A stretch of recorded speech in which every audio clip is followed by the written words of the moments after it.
I go and pee and I take a little glass, and the first thing I do in the morning, I just drink it. I drink my urine every morning. I'll maybe put it on my skin, on my face, on my hands. I bathe in my own urine every day. Whatever I've collected, because I always have these jars going, I just throw in my bath water. I put it in droppers, I put it in my eyes, and my eyes are clear, my vision's clear. I put it in my nostrils. I have given myself enemas with urine. I carry my own little bottle. This contains a little bit of urine and a tablespoon of water. I take a couple of drops of this mixture and I apply it under my tongue. Where most signs say, please don't pee in the pool, ours is, please pee in the pool. Stealing from the rain.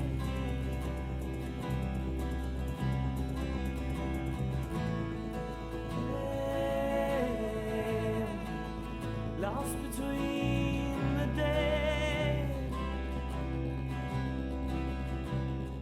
If you're drinking your own urine, it's good to drink fresh urine. The first part of the urine that comes out, you just let it go, so it doesn't taste so strong because the toxins are usually heavy. So they start underneath of the blood on the bottle. The taste of urine is depending upon what you've had for dinner or your previous meal. If you've had a highly acidic meal, the urine is more salty and metallic. If you've had a vegetarian or primarily an alkaline diet, then the urine is almost neutral. The better your diet, the better it tastes. The worse your diet, the worse it gets. When you take Coke, you drink Coke the day before, it will be terrible. So this is a good way of going into a healthy lifestyle because it really teaches you. Some people say, oh, don't you chill it, put it in the refrigerator, or put ice and mix it with juice. I just drink it straight. Many people even like the taste of urine. It's recommended in taking the urine therapy that you only drink your own urine. You don't take anybody else's, unless it's somebody very, very sick, and then they would take the urine of a baby of their own sex. The only thing that we recommend is that not to have any chemicals in the body, other drugs. You really don't need a diagnosis. If you're sick with the urine therapy, you just drink your urine and it will cure it. If somebody is really sick, becomes a vegetarian, and starts urine therapy, I don't care what kind of illness they have, they're going to get well. And if they continue that, they're going to live a long, healthy life. All over the world, throughout history, urine has been one of the most commonly used medicinals ever. In fact, probably more people have used urine than any other single substance in the history of the world for healing. Ayurvedic medicine is the natural system of healing that evolved sometime around 3,500 years ago on the subcontinent of India. One of the earliest scriptures in the Indian tradition dealing with urine therapy was the Dharma Tantra. In this book, they refer to urine therapy as Shivambu. It has the name within it of Shiva, the god of destruction, making reference to the idea that urine therapy was seen as a tool for destroying and eradicating disease from the body. Here you see Dharvantari. He's the father of Ayurveda. And he's holding in his hand a beautiful container, okay? They said that this may be just to show us the fountain of health, that is the urine within ourselves. Ayurveda presupposes that the entire universe, all things, both sentient and insentient, are composed of 5 elements, which they call the Pancha Mahabhutas. And those elements are known as space, air, fire, water, and earth. Urine is consisting of mainly the water element. The skin is considered a pitta organ, a fiery organ. For that reason, urine was thought of long ago as a potential way of treating different types of eruptive diseases. The Creator, in His infinite wisdom, put the most powerful medicine on the planet Earth within the human being. That medicine is urine. Hoy, Señor, te damos gracias por la vida, la tierra y el sol. Hoy, Señor, que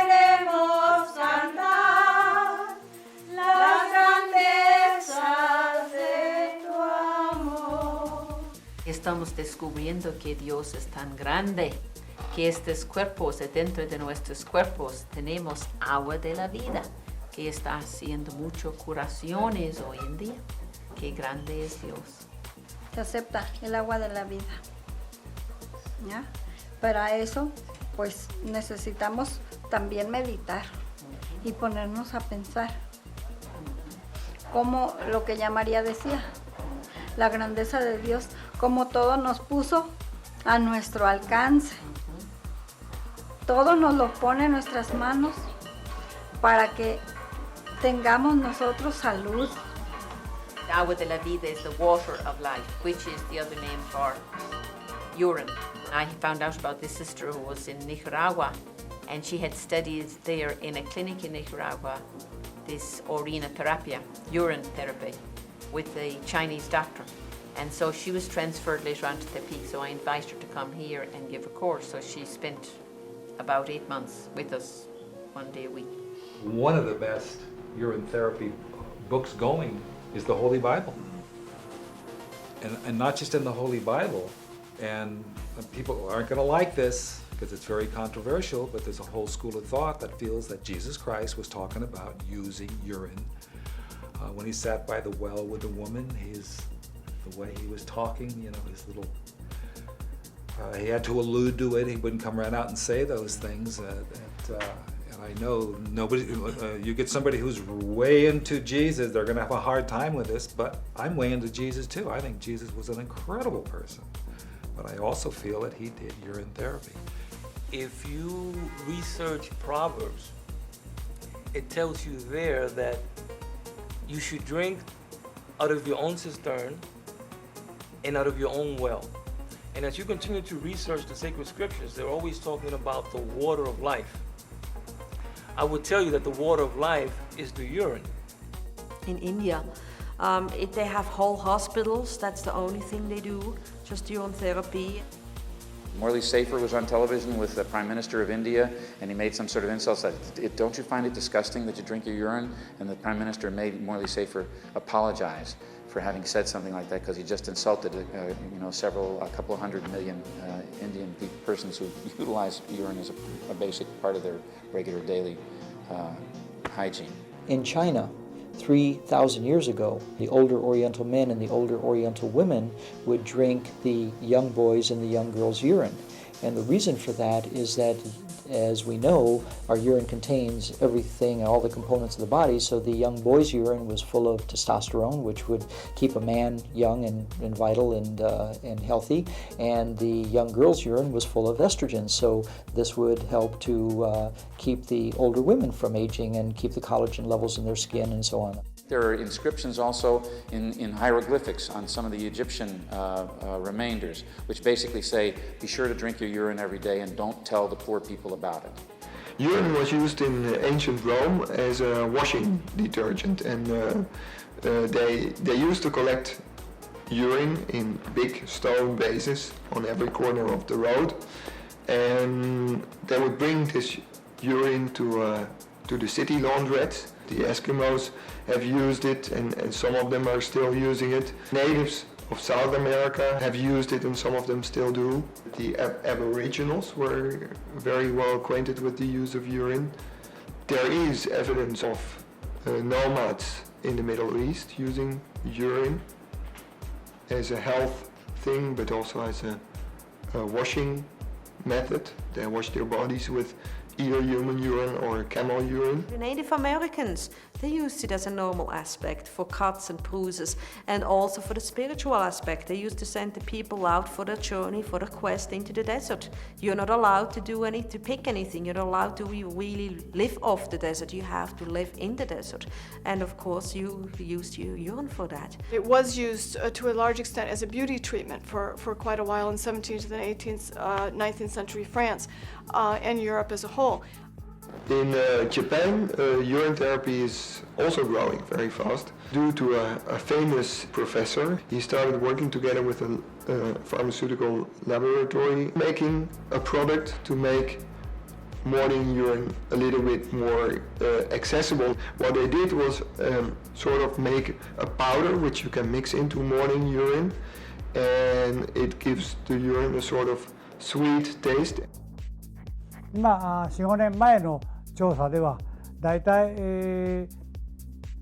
200万人から300万人はやっておるというように考えたって、現在はもっと多いと思います。もう1000万人も2000万人にもなっていると思うんですが、世界中で一番多くやられているのはブラジルとかインドとか、あるいは中国とか、いわゆるその医療のあまり普及してない国々では、もうこんなありがたいものはないから、一つの村全体がやってるところもあります。Doctors, before they had glucose testing, the way they would test for diabetes would be to taste the patient's urine.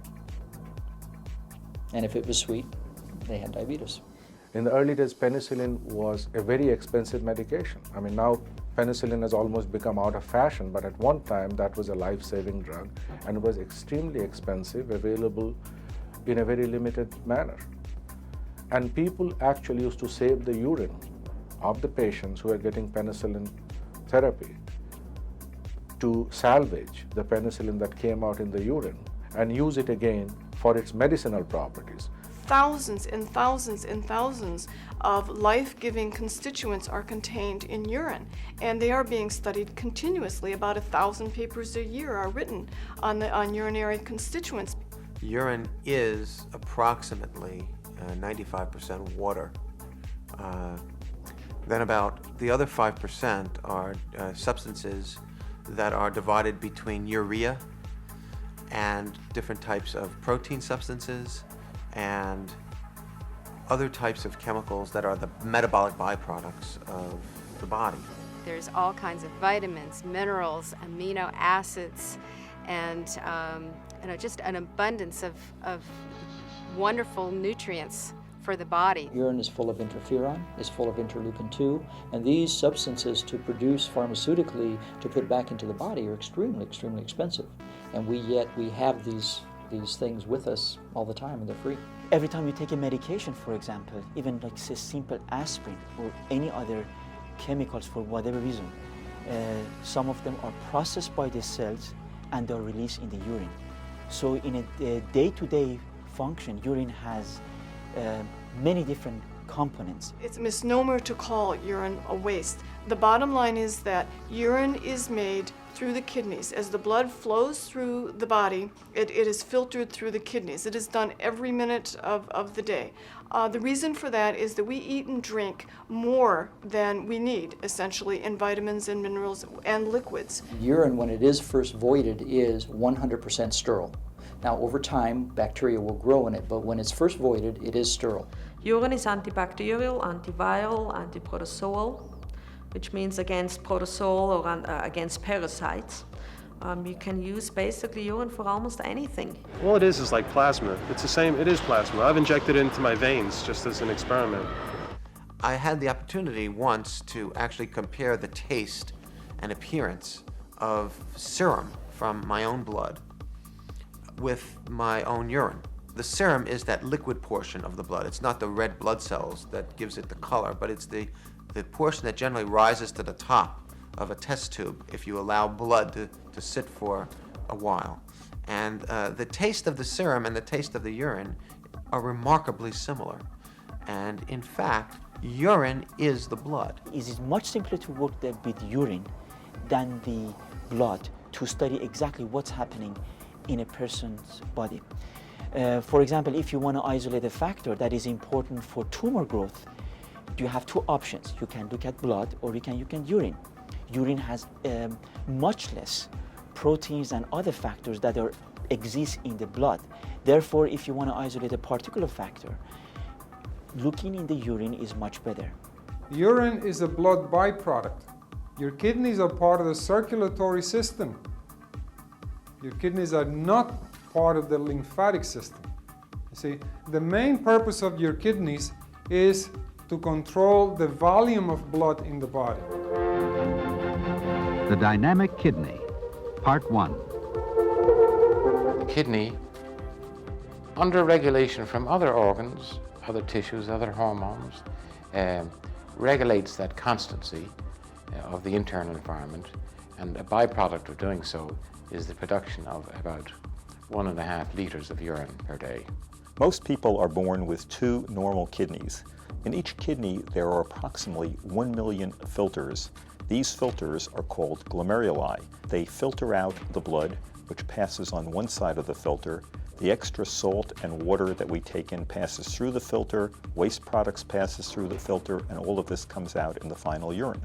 On a ballpark average, we make a huge amount of this filter, 170 liters. The kidney actually has to do a tremendous amount of work. It's filtering the water and electrolytes out of the blood.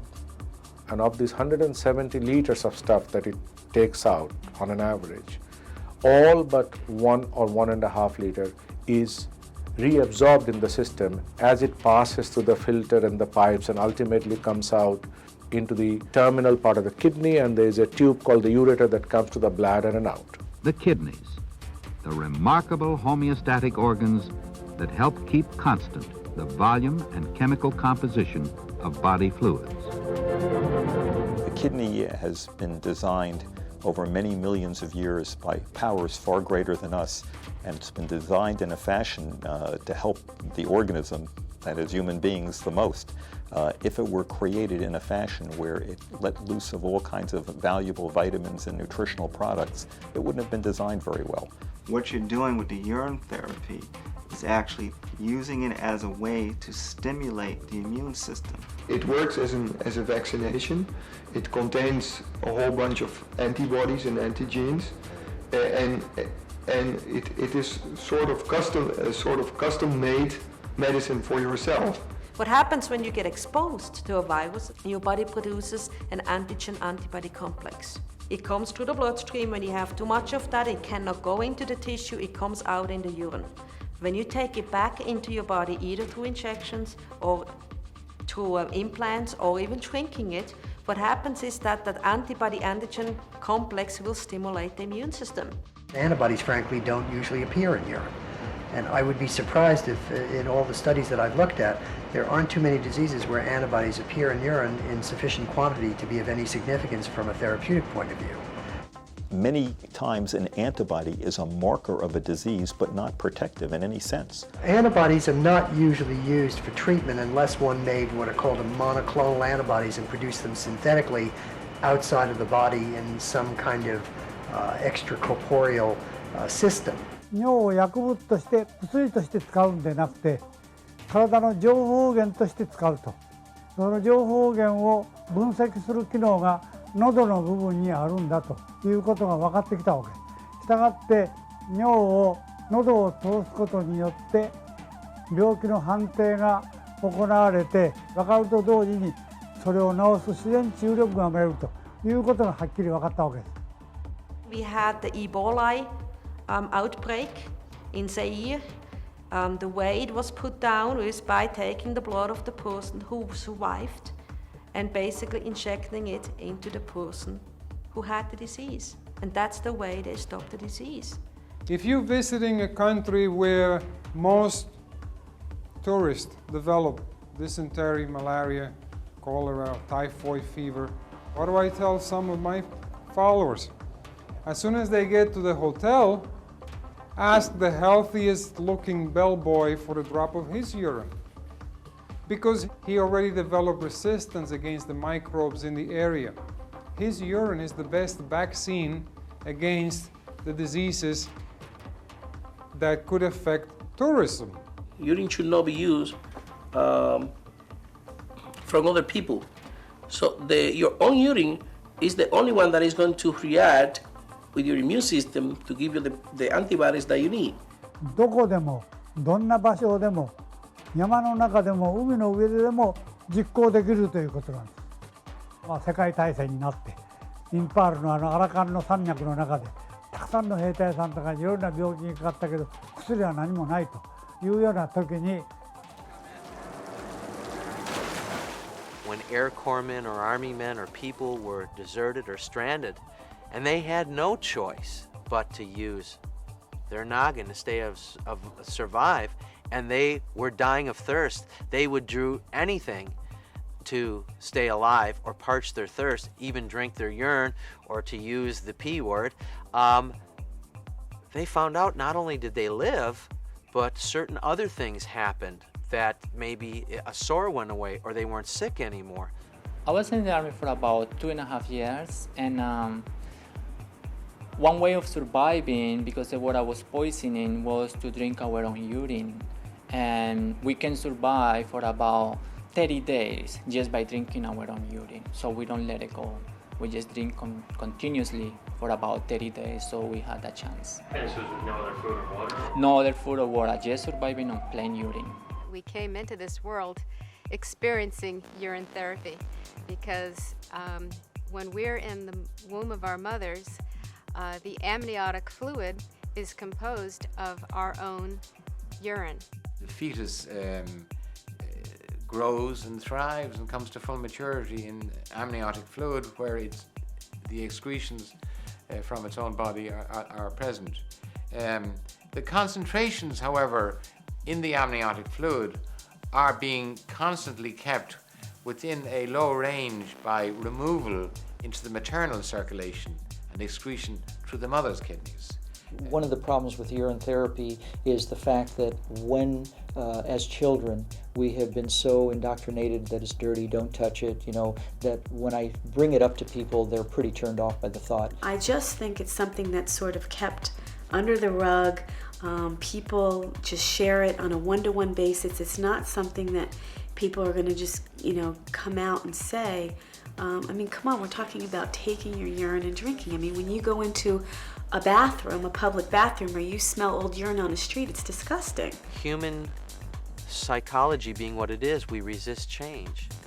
Because there were so many forces telling us that this was not right, either because where it emanates from is a sexual or perceived as a sexual part of the body, and we've had so many years of entrenchment to the contrary. If you would talk about golden shower and drinking urine in that context, it seems almost that that is more accepted and more accessible to people as well than drinking urine for a health purpose. Guys used to joke around and tease me about it, and I would laugh.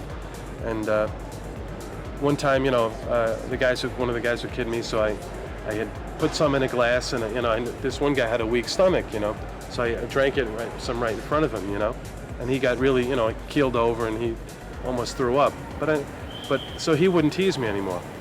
Some people think it is maybe smell bad or something. I used to keep urine on my head whole night, and it is not at all any smell, not at all, absolutely nothing. The first time somebody drank whiskey, that smelled or tasted funny, or people smoking cigarettes, that tastes funny or smells funny, and it still continues to be real funny. And in comparison to so much of the garbage that people eat and ingest, urine is a drop in the bucket. So now you talk about urine therapy and people laugh.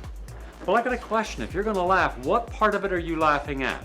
If you're going to say it doesn't work, what part are you going to say doesn't work? That urine shouldn't be used? That is quackery? Well, then you should sue today every doctor giving Premarin, because that's pregnant mare's urine. That's not even human urine. That's a horse's urine. Premarin, if you break it out into at least two of the three parts of the word, prem being pregnant, marin, mares. So Premarin, it's a $1 billion product in the pharmaceutical business for replacement of estrogens in women who are postmenopausal. So this is perfect for cloning.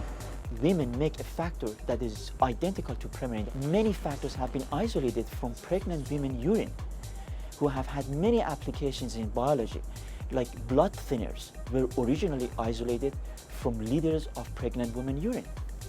And that has provided a huge breakthrough for treating many different diseases. I don't know any scientific basis for the beneficial effects of drinking one's own urine in terms of fighting any diseases. Taking urine in order to replace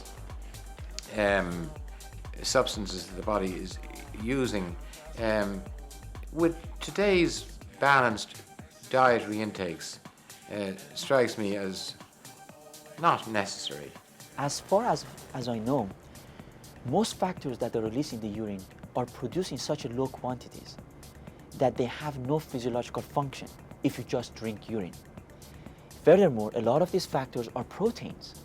When you drink urine, the acidity of the stomach completely neutralizes these proteins.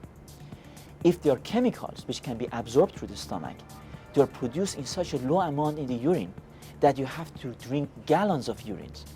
I have a container, plastic container below my toilet at home, and I take that and I pee in that, and then I take the syringe, the small ones, the ones that diabetic use. I fill it up with urine and I remove all the air from the syringe and I give myself a shot. And the muscle is intramuscular. Or I grab the fat tissue in my belly and I put it right in there. That is a universal vaccine against anything. And that application is being used to treat cancer here in the United States. If you keep injecting urine intramuscularly, the factors in urine can cause more damage to the muscle because a lot of them are waste products and they can cause scar tissue formation. And in the long run, it can compromise the function of that particular organ. What is coming out of the urine has to be coming out from your body. So in different form or manner, some part of your body, some part of your cells, some part of your tissue already has this component. So other than the fact that it may be either diluted out during the process of urine formation or concentrated during the urine formation, I can't think of the urine actually having a unique material or chemical that anybody can conceive of having medicinal property. What is homeopathy? It is the dilution of an agent that produces disease into a certain amount that will not produce disease anymore, but will produce an immune reaction for your body that will give you the antibodies to eliminate the disease. So in the same way, if you take the urine 1 teaspoon and you dilute it in 4 spoons of water, okay, you mix it, you're doing a homeopathic solution. And that is the most potent to eliminate acute disease. If it's a nuisance antiquity, we ought to know by now, beyond all doubt, whether it's beneficial or not. Using urine therapy for both cancer and AIDS has shown really good results in at least some persons. I'm HIV positive. I've been doing urine therapy for about 2 years after very heavy illness, many illnesses at one time. In fact, I was doing 11 medications a day. I just took all the pills and tossed them away and started doing urine, and I've gained like my 40 pounds back that I've lost. I haven't been sick a day since I've started, and I'm still doing it. There have been reports, not necessarily in the mainstream medical literature, but not totally outside the mainstream literature, of substances, of compounds, of urinary peptides. These are urinary molecules, which in experimental laboratory settings have an anti-tumor-like effect. The established conventional medical community is not particularly open to anything new. And any researcher, I think Brzezinski is a wonderful example of that, Stanislaus Brzezinski, who came out with the ananiaplastin therapy, which of course is urine-derived, and has had nothing but legal problems with the FDA. Federal prosecutors claim Dr. Stanislaw Brzezinski, who has drawn hundreds of patients from across the U.S., violated federal drug approval rules and defrauded insurance companies in dispensing his experimental cancer drug known as anti-neoplastons. The Polish-born physician discovered the compound in human urine and now makes it synthetically. He claims it turns off cancer genes by interrupting signals for cells to multiply. The government says he can't prove that.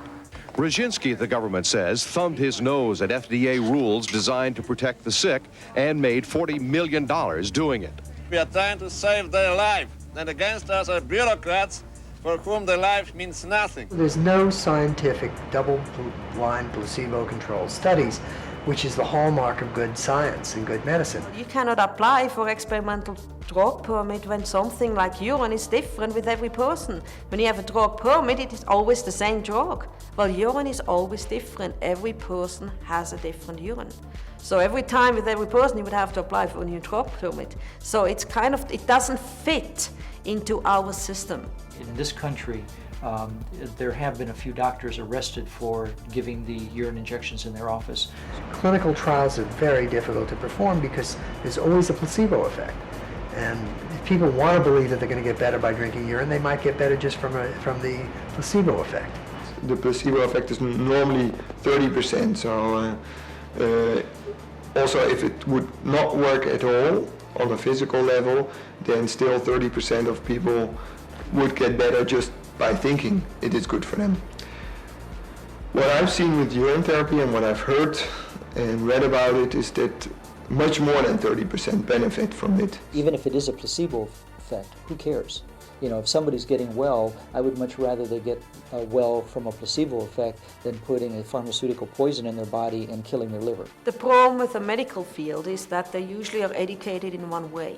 Okay, they all go to basically the same schools in the US with the same background of education, and what is taught is that urine is a waste, it's toxic.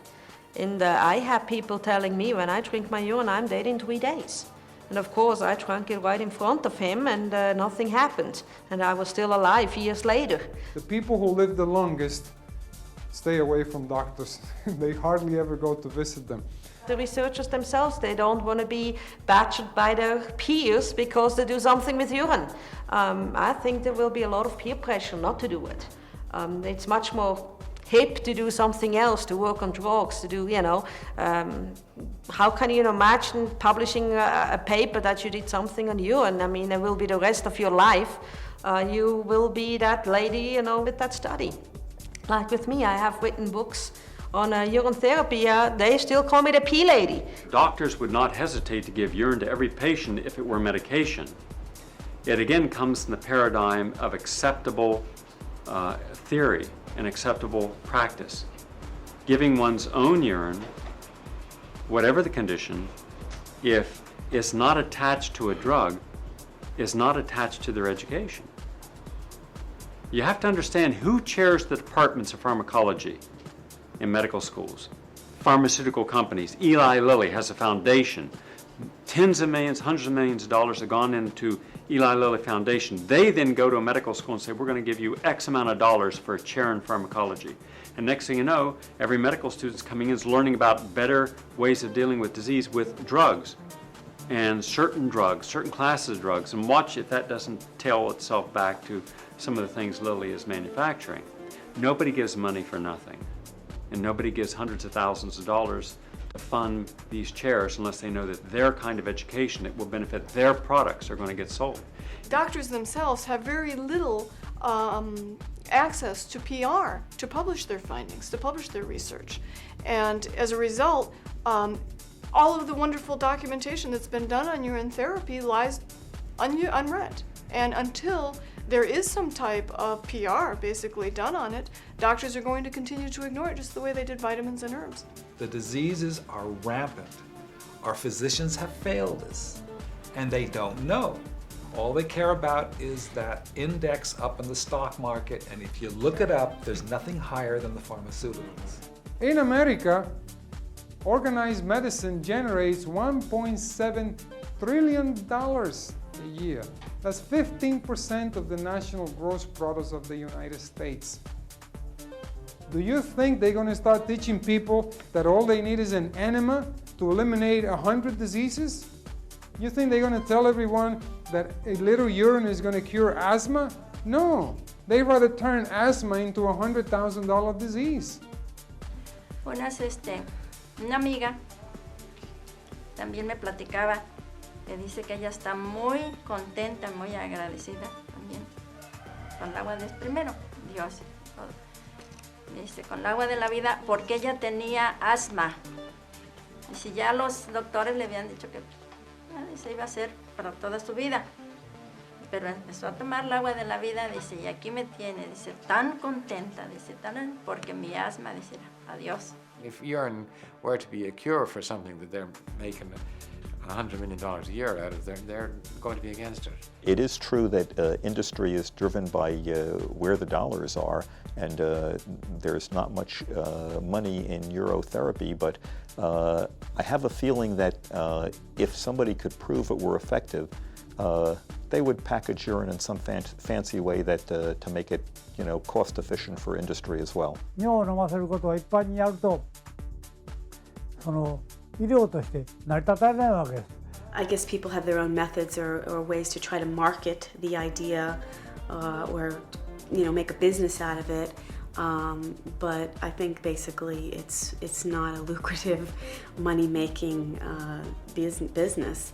And I think except for when you take it to the level of what the medical world has done, and that is to take urine, which is big business, and turn it into pharmaceutical drugs. I think people are going to actually be able to get money from donating their urine at some point as drug companies begin to appreciate how you can get growth hormone, insulin, all kind of active pharmacologic substances you can get from urine. There's a company out of Utica, Michigan that has 10,000 porta potties, and they outfitted all the porta potties with a special filter. And in 1 year, let's see, out of 14 million gallons that passes through their porta potties in these filters, they extract 4.5 pounds of urokinase. We look at urine as a source for a myriad of products, and these products are all accepted today. We're not inventing products. These products are all being used today in life-saving situations to treat patients. Every product that we look at has in excess of a $500 million market now. You can get the same proteins that we harvest by cloning them from your blood, or you can get it from your tears. Well, you're not going to give me your blood, you're not going to give me your tears, but you love to leave your urine in a little green porta john. And the things, and the cloning thing is, it costs too much money. These filters are what we use. We place these in toilets, and each one of these filters is designed for a specific resin. This is actually they're all the same in here. They're designed for certain types of resins. And this filter, I'd kiss it if I could, because it really works.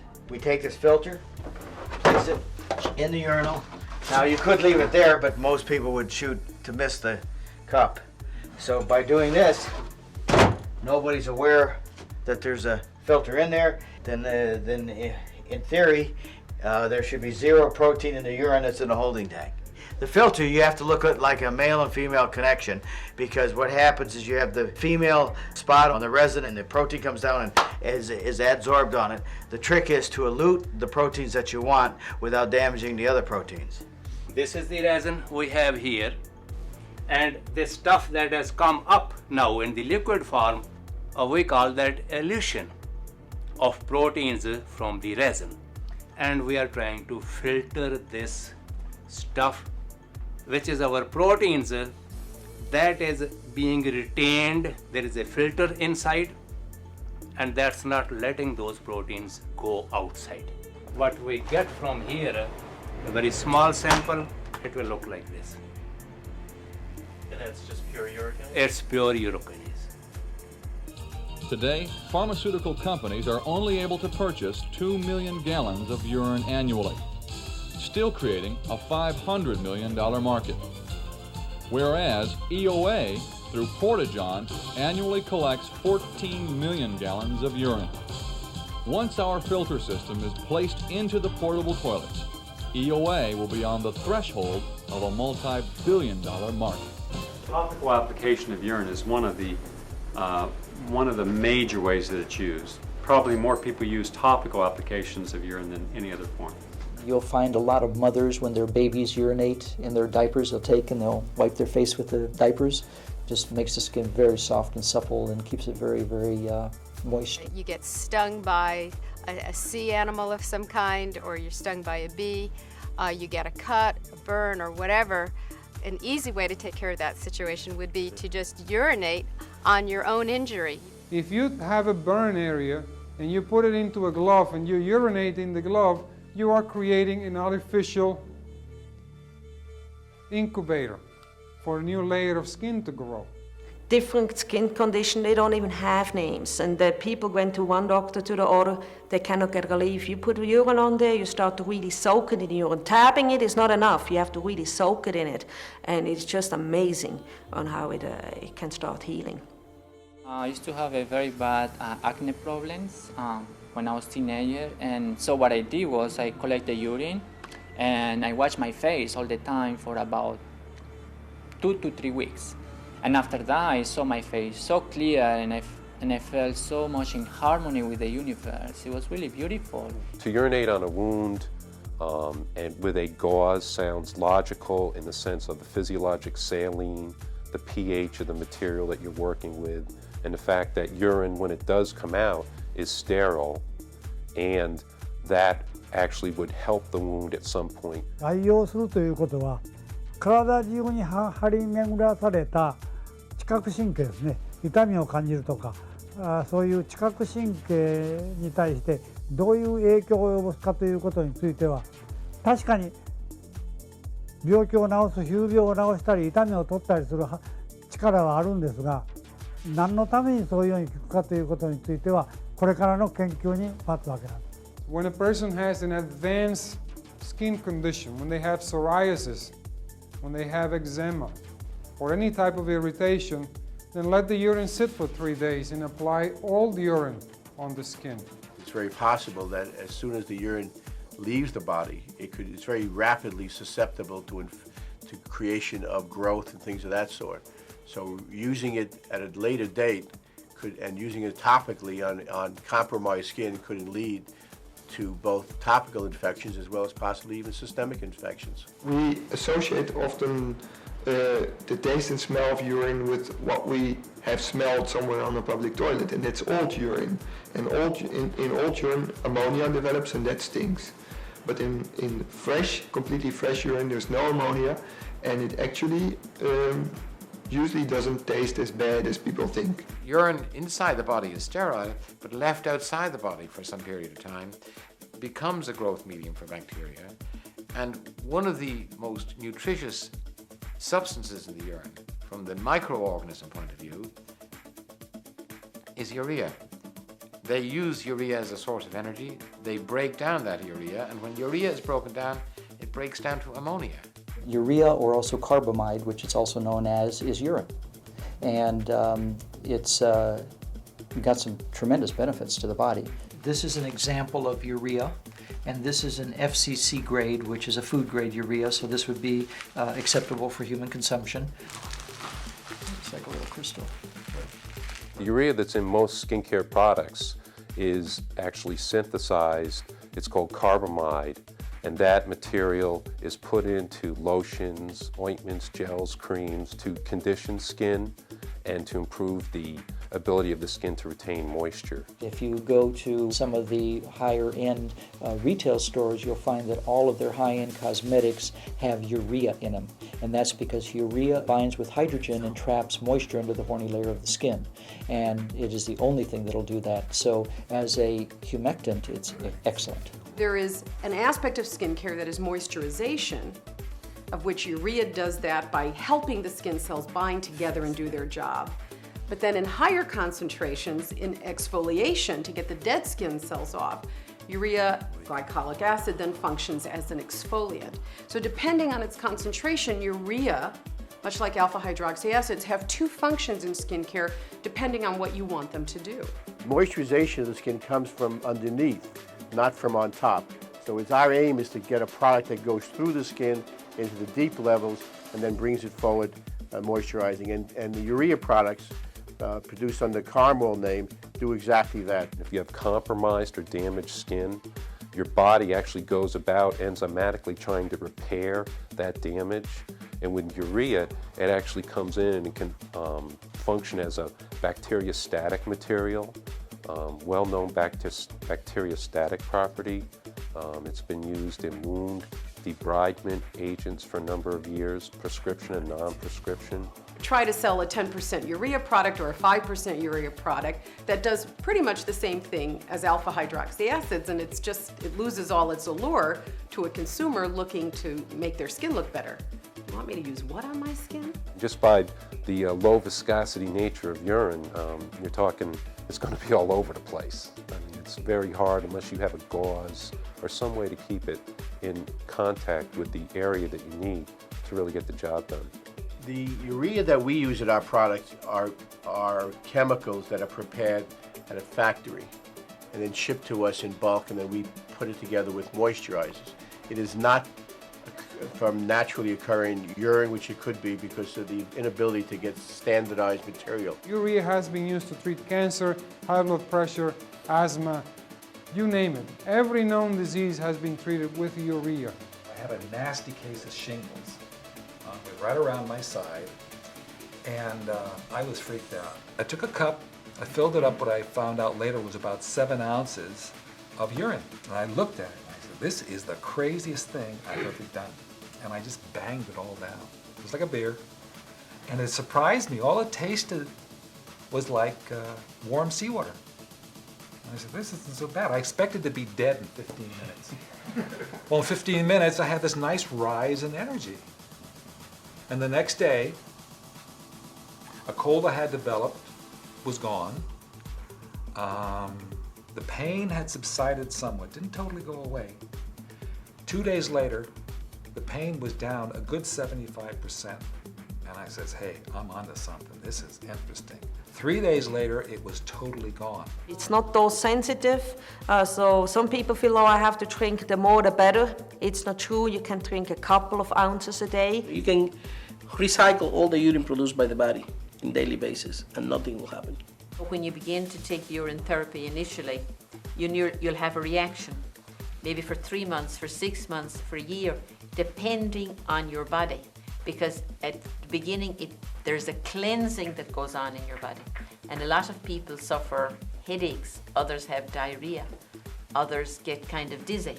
Depending on the type of sickness that you have, the illness that you have, the cleansing goes on for several months. I'm a singer and I do a lot of cabaret, nightclub, and I detest it because I don't believe in drinking, smoking, all that sort of thing.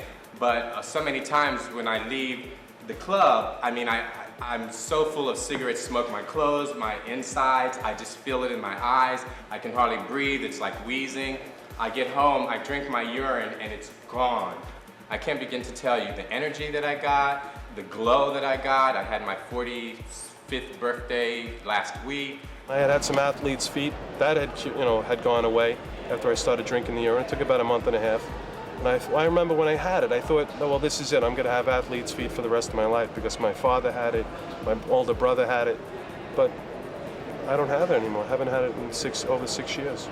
There are people who are on nicotine that have started urine therapy, and alcoholics that have gotten off of the alcohol and nicotine from drinking their urine. We seem to be attracted to things that we're allergic to. So when you inject the urine back into the body, these allergic reactions that the body has been going through with all these substances that we put in them gets handled, and then the desire leaves. One of the effects of urine is that it seems to initiate an appetite or maintain an appetite. We now know that there's a compound in urine called phenylacetylglycine that is being touted as the component that is responsible for stimulating the appetite centrally, that is in the brain. There are quite a lot of ways you can use urine therapy internally. That starts by drinking, just from homeopathic and a few drops up till drinking all of it.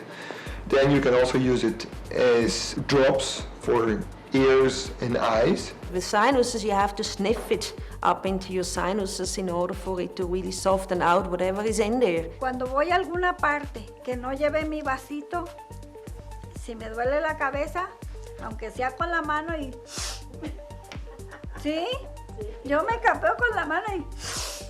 Hasta acá. Se me quita el dolor de cabeza. Empiezo a sentir que se me escombra, se me quita esto mormado de aquí. Y también y así.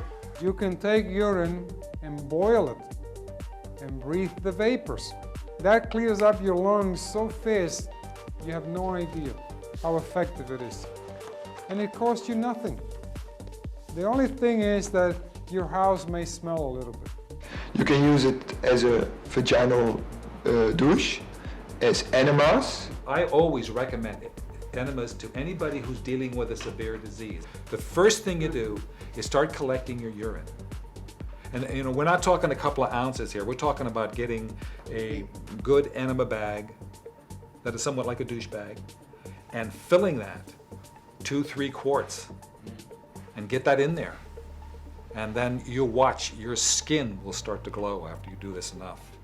Frequent taking of urine enemas could have disadvantages, could cause urea breakdown to ammonia, which would irritate the colon and induce an inflammatory diarrhea, and also done over many years might increase a predisposition to colon cancer. If a person's having a heart attack, they're releasing the enzyme called uricanase, and if they take a tablespoon or half an ounce of their auto urine, has to be your own, and put it under the tongue, it's 3 times more powerful than a nitroglycerin tablet.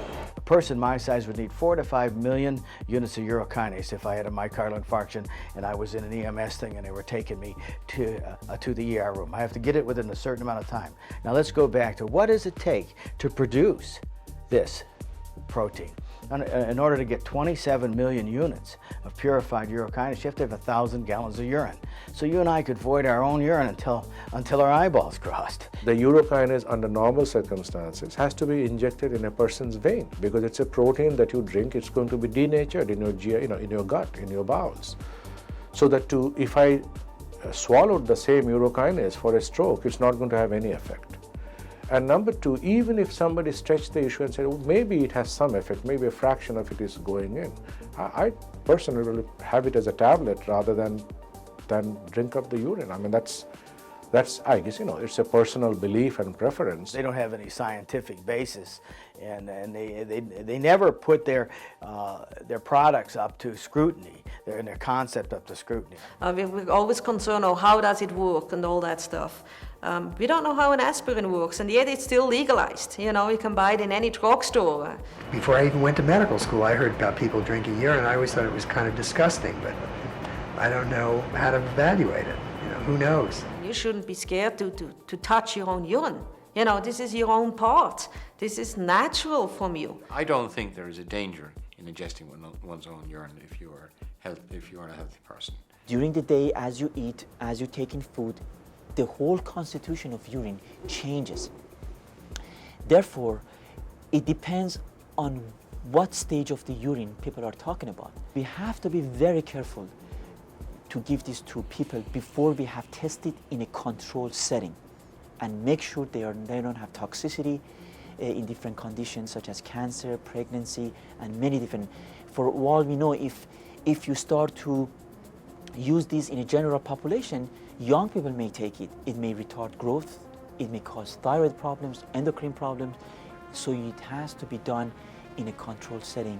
And if it's efficacious, I have no problem to use that as a modality for treatment. I have tasted urine as a kidney specialist. I prefer alternative beverages of similar color. Some people like it and some people don't. But you see, when you're very sick and you're very ill, you might not like the taste, but if you know you're gonna die, you will drink it. A patient, someone bumped into her and the needle flipped out of her hand and injected herself. And she, in fact, her T cells were crashing within the first 2 months. She knew she had AIDS, she knew she had big problems, other problems got infected into her system, and she got onto urine therapy, and that was back in 1994 that this problem happened to her. And now here in the year 2001, going on 2002, we're talking about that she is 100% healthy, only through urine therapy. And because of that, she got herself involved with feeling that she owes God and all the poor people and all the problems of this world that she can make contact with and around her areas. She travels and gives free conferences twice a week just to tell people what's available, what they can do, and how they can cure themselves. These people are so happy, so immensely wanting to tell the world that at least they have the availability to talk to her, email her back, send her letters as testimonials, and tell her how she has changed their life. So let's get on right quick with the testimonials, and let's start first talking about the personal experience of Sonia Rodriguez de Gomez from Guadalajara, Mexico. She says, I lived worried about her physical and emotional well-being and human mankind all this time, and she says, I have looked for the solution to their health problems constantly. I have always been in the service health business. I lived mortified seeing my brothers desperate, having examinations with many doctors, and they still remained ill. I have been working here in this hospital 25 years in the pharmacological chemistry laboratory of clinical analysis, and I never found the answer to true health. Then I had to live in my own experience with different diseases in my body and look for a cure for myself now. I looked in all medicines, allopathic, natural allopathic, homeopathic, and without finding help. Then I was tired to look for health and medicine in the world of scientific men. I took refuge in God. God, there it was. I found the true healing. Not only health, but also integral health and complete peace and harmony.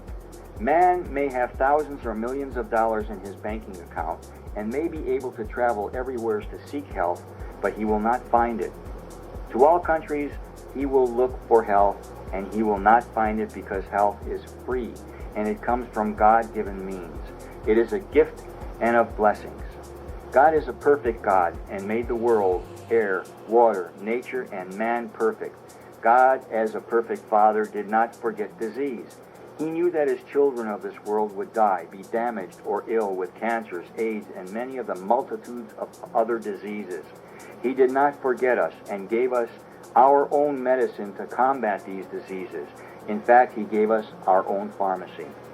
If you take refuge in God, you are going to find the solution to all and each one of his problems as mental, physical, and spiritual. God gives in each one of us and is an inner friend who is always ready to help. Along and alone, you must give him the key and deposit all of your confidence with him and wait patiently for his answer. In him you will find the help that you have never had imagined will come. You will feel within you a great divine blessing in where you go to obtain wisdom and understanding. You will have ears to hear and eyes to see. As Jesus said, a man blind does not see more than one who does not want to learn.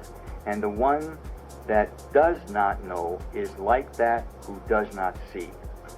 As Jesus said again, a man blind does not see more than one who does not want to learn. And the one that does not want to know, again, is the one who does not see. Her testimony is, as a result of a supernatural fact in the year of 1994, I found that when ingesting my own urine, we can have an amazing and incredible treatment of our diseases. I am cured of cysts of the breast, problems of the right mitral valve of my heart, pain in my shoulder, and also an accident of being infected with a needle from a patient with AIDS. I began to take my own urine and fasted for 4 days each month, and after the third fast to the fourth day, the cysts of the bust disappeared.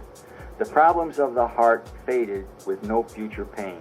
I have never had problems with the infected needle accident of the HIV. I have recovered my health 100%, thanks be to God. I promise to God now to present this therapy to as many people as possible without any interest or profit. As a result of this fact, I began to distribute conferences all over the Mexican Republic without receiving cost of admission. I make this with love so that many of my Mexican brothers and sisters and worldwide friends will, in fact, with my experiences in the conferences, and I have had attendance that vary between 500 and 2,500 people. They will all see how important is the ingredients of what I am telling them.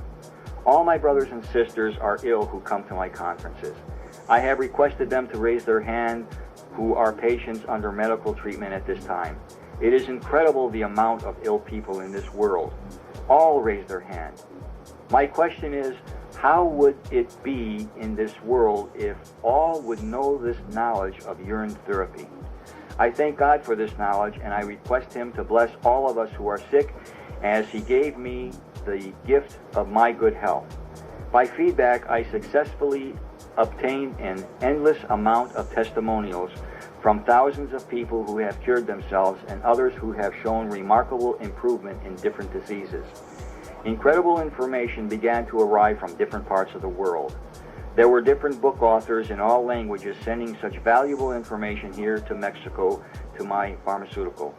I have information from France, Italy, Germany, Japan, India, USA, Nicaragua, Cuba, Spain, and Brazil with testimonies of incredible and wonderful treatments with the therapy of urine. My internet site actually brought me 34,000 pages of interesting and abundant information that speak of the urinary therapy and that, thanks to God, are curing many people by the thousands each year, only for nothing more than their own urine. So let us start to something of testimonials that we can quickly tell you how other people in this world became free of disease. We have the first here. She had gastritis and arthritis. This is from Maria H. Ignanis, Mexico. She says, I attest to have been healed of gastric ulcer and arthritis that I had suffered for 30 years. Now, thank God, I am healthy of gastritis, and also I have noticed that I can move my joints and I no longer have pain. I thank God that by this means of urine therapy, I have healed myself. Next, from Javier Quintero, migraine headaches. He says, I suffered from headaches for more than 20 years. I took my urine, and on the fourth day, I rid myself of blood clots, which I could actually see on the outstretch of my skin. When I did the urine fasting, the pain left from my head. Right now, I have taken 4 fasts in the last 4 months, and I am totally cured. Thanks to God. Before I took medicines daily, and today, no longer. Next, from Ernesto Martinez, weight and problems of diabetes. He says, I have been a diabetic for 17 years and have had an infinite amount of diverse treatments. In fact, I have taken different medications without knowing any clear result. I started with antibiotics and lowered much of my weight. I could not walk normally. It hurt my body tremendously with these antibiotics. A year ago, I started on insulin. They injected 25 units and my glucose never was in its normal limits. My state of health deteriorated radically.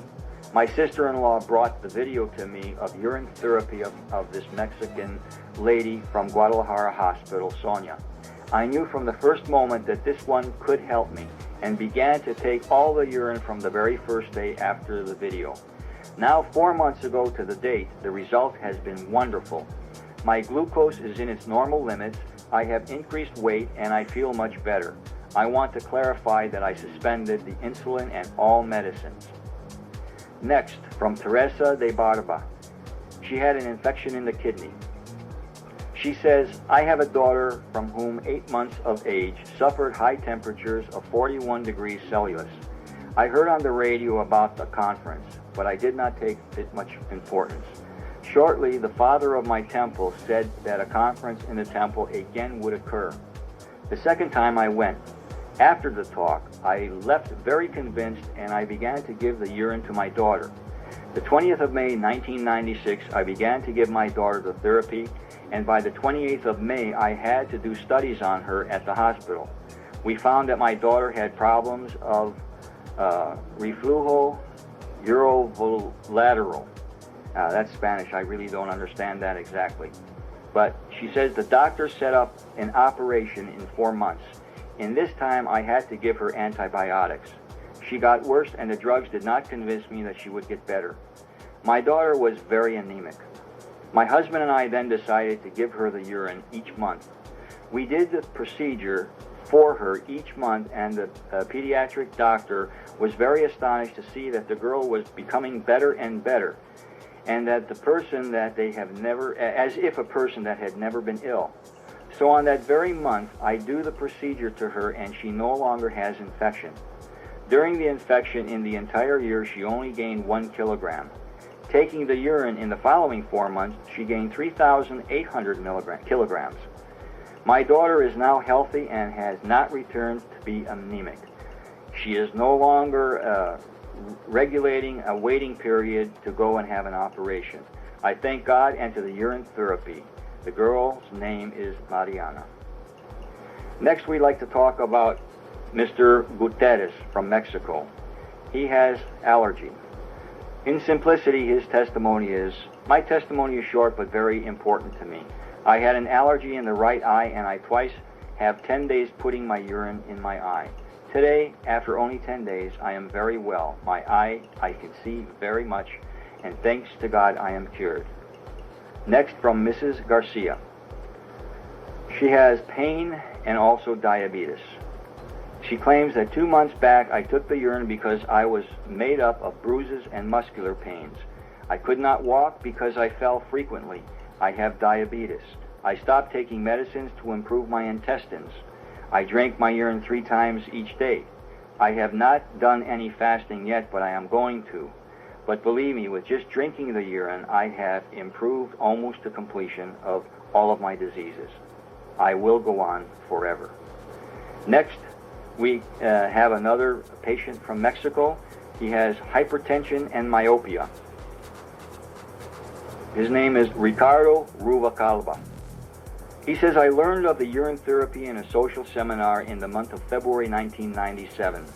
Since then, I have been taking my urine up to 4 times a day, and I have left my eyeglasses definitely behind.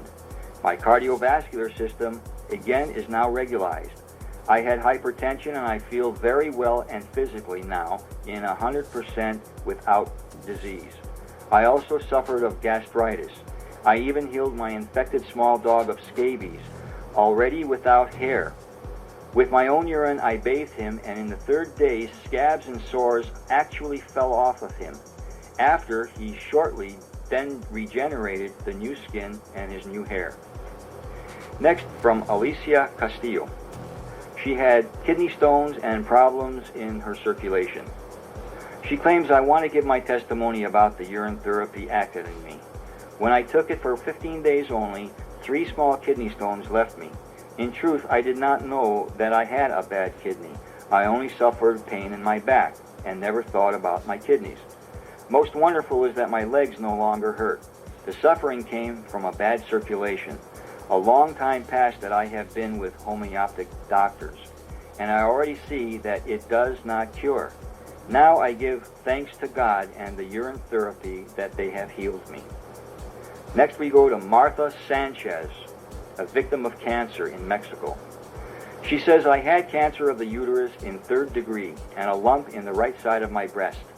They gave me bad results. They said that it was malignant and they were going to amputate the breast. Glory to God that I am still writing it here with both of my breasts.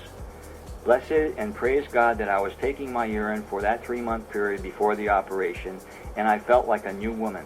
My symptoms and lump disappeared thanks to God, and it was totally shown by more x-rays done by the doctors, and they said, what did you do? Your lump has gone. It's diminished. Next, from Conception G. She was talking about ulcers. She claimed, I cured myself of 2 duodenal ulcers, one of 7 centimeters and another one of 4 centimeters. They were already bleeding and they were going to commit me to surgery within 3 weeks.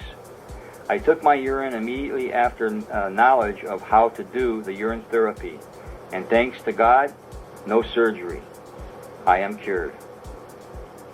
Carmen N. of Mexico.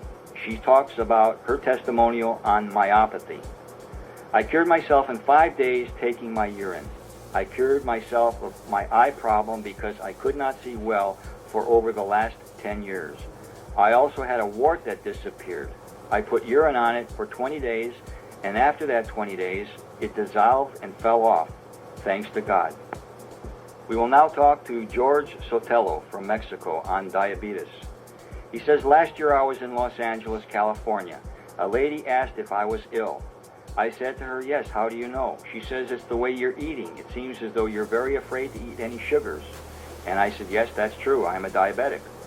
She suggested to me to take X amount of urine during a fast. When I returned to Mexico, the doctor requested me for a diabetes analysis, and the results were within its normal numbers. He could not believe, he could not understand. He told me to come back. As I came back, I went back to him, and again, under normal regulation of numbers, no diabetes shown. Thanks be to God. Next, we're going to talk to Consolation MS of Mexico, talking on cancer. She says, my uncle who lives in Hermosillo, Sonora, is a cardiologist of 65 years old. He cured himself of cancer in the prostate. He lost all hope in chemotherapy and chemotherapy treatments in full. We provided him with a book called The Water of Life. He did the fasting of urine therapy, and in 2 weeks, only 2 weeks, he feels much better. He continued taking it, and of this day, he is totally cured. My sister cured herself of diabetes.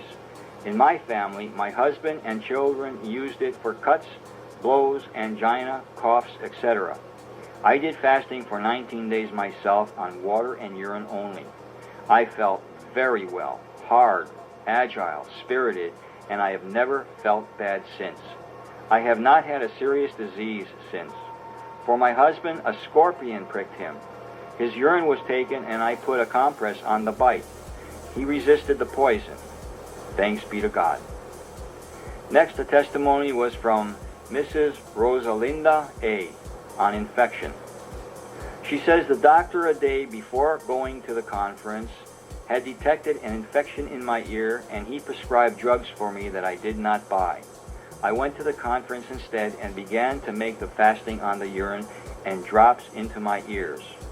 Within one night, in 48 hours, thank God I am healed, with no medicine, no chemicals. Next, Mrs. Graciela P. on deafness and circulation. She says, I began the 7th of February 1997. I cured my circulation problems and a rare disease. I had humming in the ears. I suffered a lot of momentary deafness and itchiness in the ears and eyes. I have done 3 fasting periods, and thanks be to God, I am very well. I no longer have the eyes and ear problem. I now take urine daily, and at the moment I am extremely healthy. Next, from Maria Orozco on allergies and nerves. She says, I got rid of surgery thanks to the urine therapy in my right arm. The neurologist said to me that I have a ligament that is atrophied at the wrist, and the nerves were pressing on me. The pain was such that I considered surgery.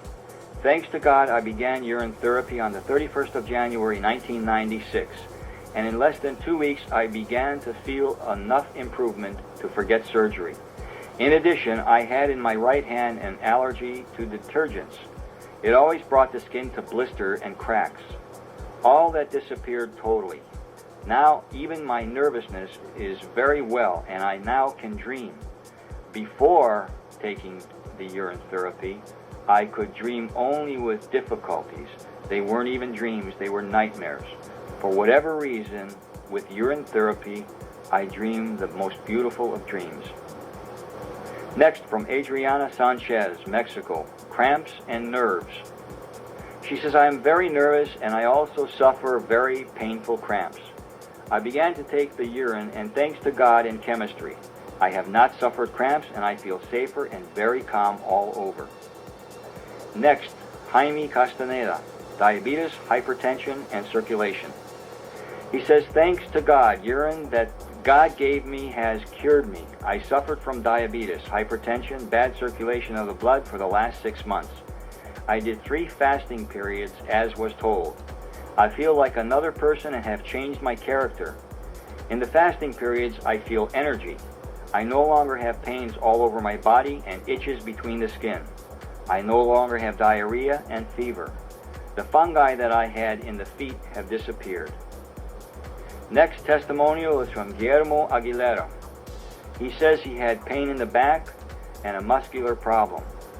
His testimony is that I have a month of taking urine now. I had very strong pains in my back and in my left hand, and thanks to God, I do not have any of these pains anymore. It seems that I feel rejuvenated. I feel young, less tired, and I will continue taking my urine daily. Next, we go to Yolanda Rivas, Mexico, on constipation and nerves. She says, I was a very constipated person. After taking my urine twice only, I controlled myself very well. Thanks to God and chemistry, it also controlled my nerves at the same time. Next, from Mexico, Nora Ramirez, cirrhosis of the liver.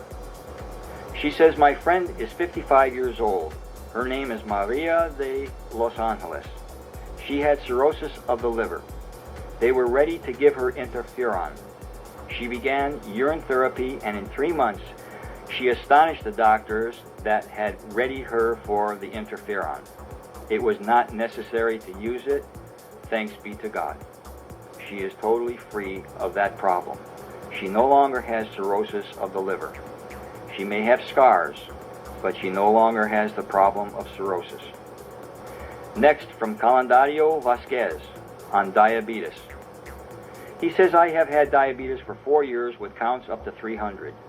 I am with the taking of the urine therapy now each day for 15 days. In 1 month, the count lowers to 124 from 300. My explanation is, with taking drugs indicated by the doctors, 6 tablets a day, my diabetes was on the verge of starting injections of insulin. Now with the therapy I now have, with the grace of God, only 1 month into it, I am in total normal numbers. I now follow this procedure continuously. I now only need to go on and do the fasts. Next, from Judith Munoz on colitis and tuberculosis. She says, I live in Salto, Jalisco. I live well because the tuberculosis I had was very hard and I felt very bad in the circulation, including colitis and hemorrhoids. I thank be to God with my urine therapy and that who I have attended the conference with, and they all gave their testimonials. I trust it all, and now I feel very well. Thanks be to God. Next, Hope F on rheumatoid arthritis. She says, firstly, I thank God and Mary, and now to those who gave the message to us in the conference and spoke of the great medicine that this urine can do. I was a urine suffering from rheumatism in my hands. I could not either take nor hold anything in my hands because everything fell from my hands of the great pain that I had. They are giving me cramps and began to become deformed in my fingers, and in only 8 days after I began taking my urine, my nodules, my fingers, my bones, they began to clear, and the pains and all annoyances that I had vanish. I began the fasting, and nowadays I do not have any annoyance. I have my fingers almost in their very normal place.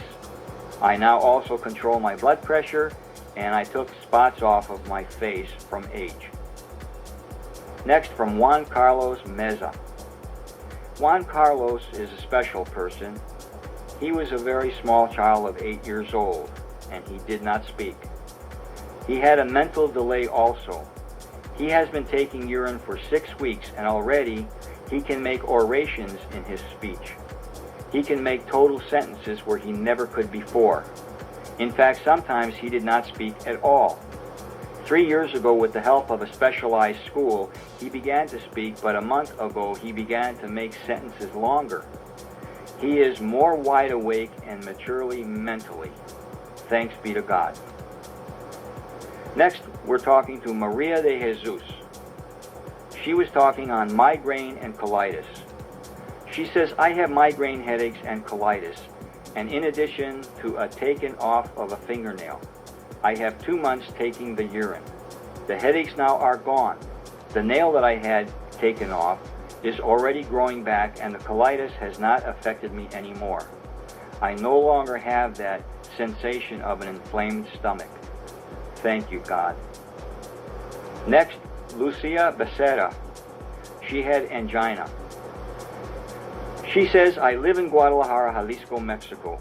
My son, Edgar Daniel of Venezuela, was going to be operated, and since he had become immune to medicines, it was difficult with a problem of chronic angina. The information of urine therapy arrived, and immediately I began the therapy. Thanks be to God, the boy no longer needs the operation. Next, Jesus Solazano, myopia. He writes, I healed pain in my knees and feet, putting urine compresses on those affected areas.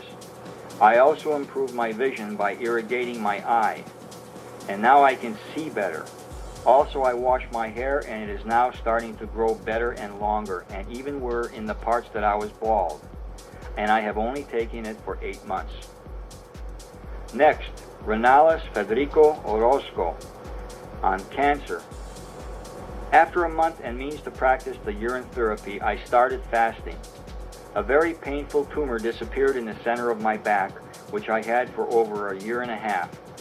In addition, I have been cured of insomnia, improving my average sleep from only 2 hours to 3 hours.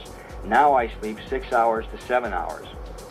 Even in the last attack of kidney stones, they dissolved with no need of drugs. Next, from Victorio Gomez.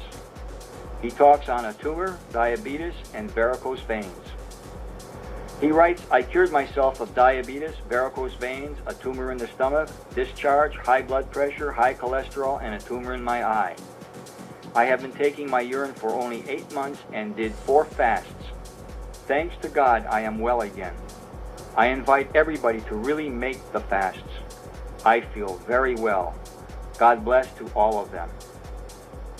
Next, from Juan Rafael Mojica on myopia and bad circulation. He writes, by this testimonial I give to you, I am cured with the fasting of urine therapy. I thank God to the chemistry for giving the person who came to present this to us wonderful therapy. I am 82 years old and my problems are lack of circulation, sight, and nerves. I lost a leg by bad circulation 8 years ago. I already became a bad problem in the other leg. I was prone to have a cerebral stroke for which I was constantly dizzy and losing my whereabouts. I was losing my sight and I was getting to where I could not walk. I began with the therapy on the 10th of December. I took urine every day in fasting from noon to night. Thanks to God, I feel improved rather than cured. The dizziness was never returning. As to my sight, I am recovering and my leg responds to me perfectly. I took 3 types of medicine that I ingested 3 times a day, and now I no longer take medicines and I feel as if I was 15 years old. Next, we call on Olga Rodriguez on myopia and diabetes. She writes and says, I have been diabetic for 13 years. I began with fasting with urine therapy. 3 weeks ago today, I have felt very improved. My dizziness has disappeared. Pains in my body, fatigue, and a cyst that I have had in my arm is now gone. My vision is recovered and now I can read without glasses. Can you imagine? I thank to God and the Urintherapie and to the people who recommended it to me. Next, we talk to Teresa Hui on myopia. She said, I went to a conference of chemistry and on the following day began my fasting for 3 days, taking my urine as she had indicated to me. I also applied it to my eyes directly all nights and mornings. In 15 days, I felt that I no longer needed anything else. Successfully, I no longer needed to use my glasses. Before this diagnosis of the doctors were that I would go little by little losing my sight, so soon I would become blind. And hail, I am now perfectly well. My sight is 100% as far as I'm concerned. Thanks be to God. We are continuing now with Socorro Vasquez, Mexico, on endocarditis, diabetes, and myomas. She writes, I have retinal hemorrhage, diabetes, detected from day 19th of March, 1984. My diabetic renal insufficiency, neuropathy, and infarction of the heart. And this is according to encardiograms 3 years ago, plus myomas in the matrix and endocarditis. Making the method of urine therapy, I have healed myself of all of these diseases, thanks to God, in only 8 months. And I also put drops in my eyes, and I have been doing the fastings. Thank you, God, and thank you, Sonia. Next, from Concepcion, varicose veins. She writes, I work in a laboratory and cured myself of varicose veins in the legs. Always I am with problems of lack of circulation. Right now, thanks to God, I am very well. Next, from Ma of Light, Mexico. She writes on gray hair, varicose veins, and fungi. She claims I'm 47 years old and 5 months. In order to begin, my gray hair, varicose veins, problems of circulation, and fungi have disappeared. It is just as simple as that. I drank the urine, and I feel great now. I feel very good. Thanks be to God, I am now cured of all my problems. Mrs. Maria Navarro, tumor. She says I have ugly abscesses in the cheeks and was extended a little to the ear. Then I applied the urine several times a day, and little by little it disappeared. Can you believe?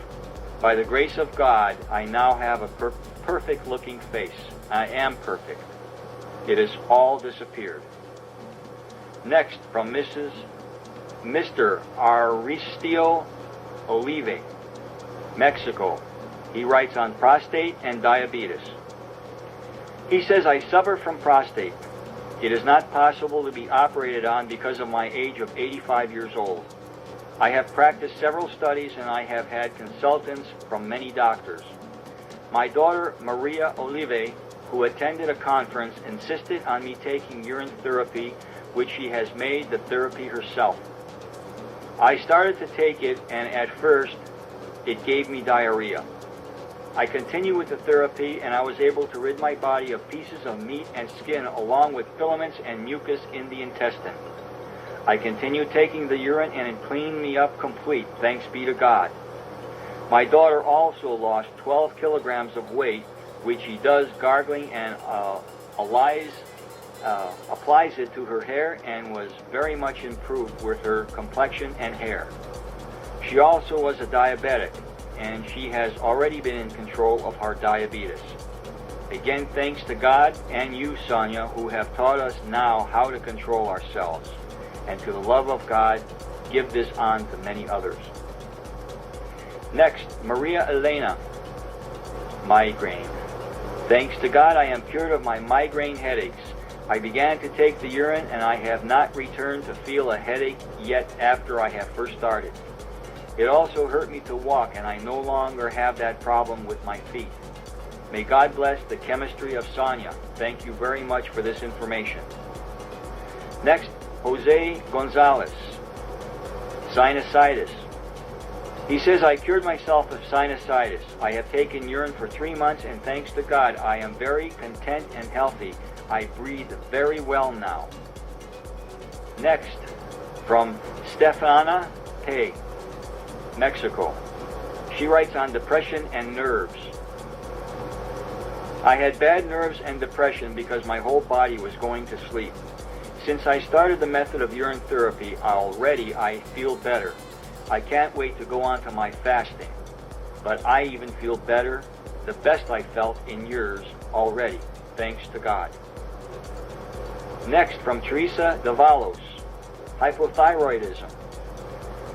She writes, I suffer hypothyroidism for a month, and I have been taking my urine. I took many tablets for my headaches. These tablets gave me what I want to get back to go to work.